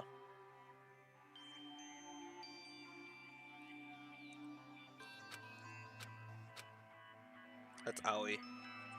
I know I shouldn't cry, but it's coming. I've had enough. There's no point in reading this right now because I did save it, right? Getting out of here anytime soon. It's impossible. I can't let myself think about how much I want to get out of here. If I keep thinking like that, I might decide to. Now I'm gonna get to a point where I can save it again. I'm gonna make sure. Donuts. I need to eat some donuts. That'll cheer me up. Glazed donuts, twisty donuts, jelly donuts, cream-filled donuts, donut holes, malasadas. Oh god, of donuts. I'm praying for a wonderful encounter. I'm sorry. Please forgive me for breaking the nighttime rule, but right now for me, donuts are absolutely necessary. Huh? What's that sound? It sounds like it's coming from the bathhouse.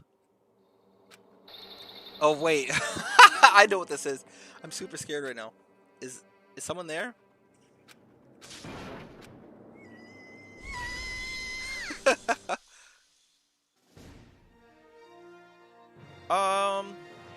So this part and the next one, I don't remember the order in which it happens.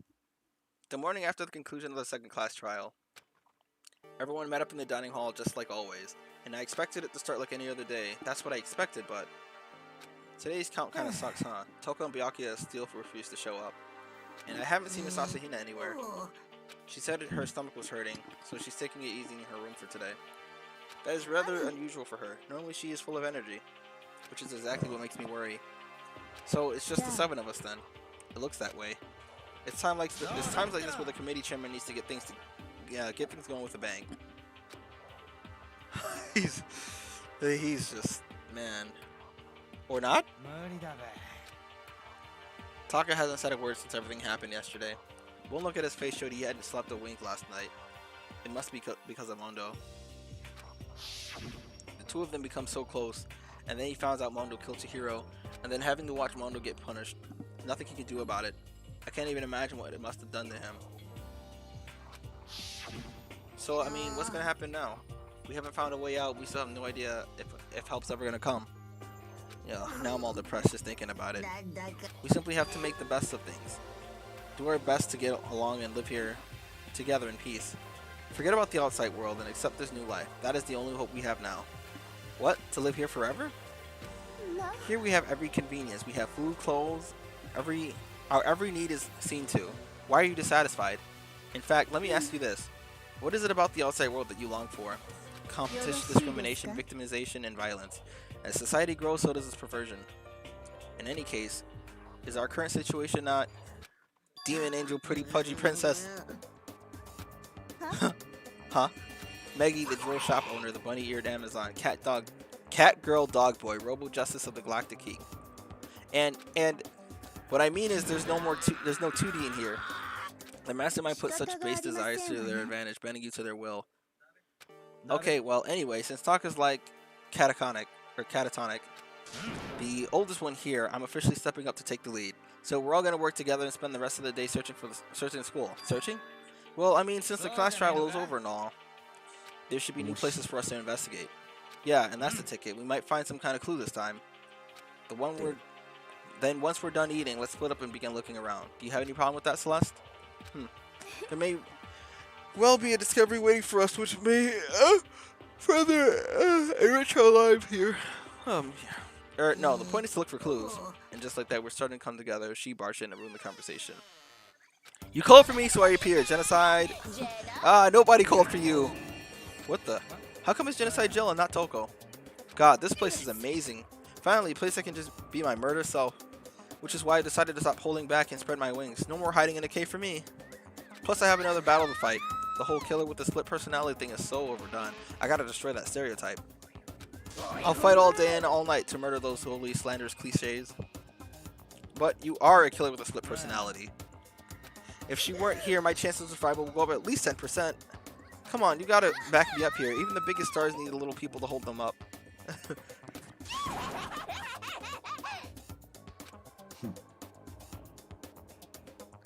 Well, whatever. Whatever else we do today, first we should eat. We can't do anything on an empty stomach.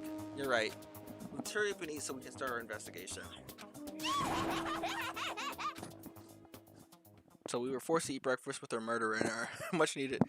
And after our much needed but very annoying meal, we set to work looking around the school. Can I save it? Alright, cool. Alright. We say wait for tomorrow. It'll be 10:30 a.m. EST. That's when I'll start the stream. And I'll try to get through before the case as quickly as possible, and then I'll do the case same as always. Alright. Well, in that case, I will see you all tomorrow.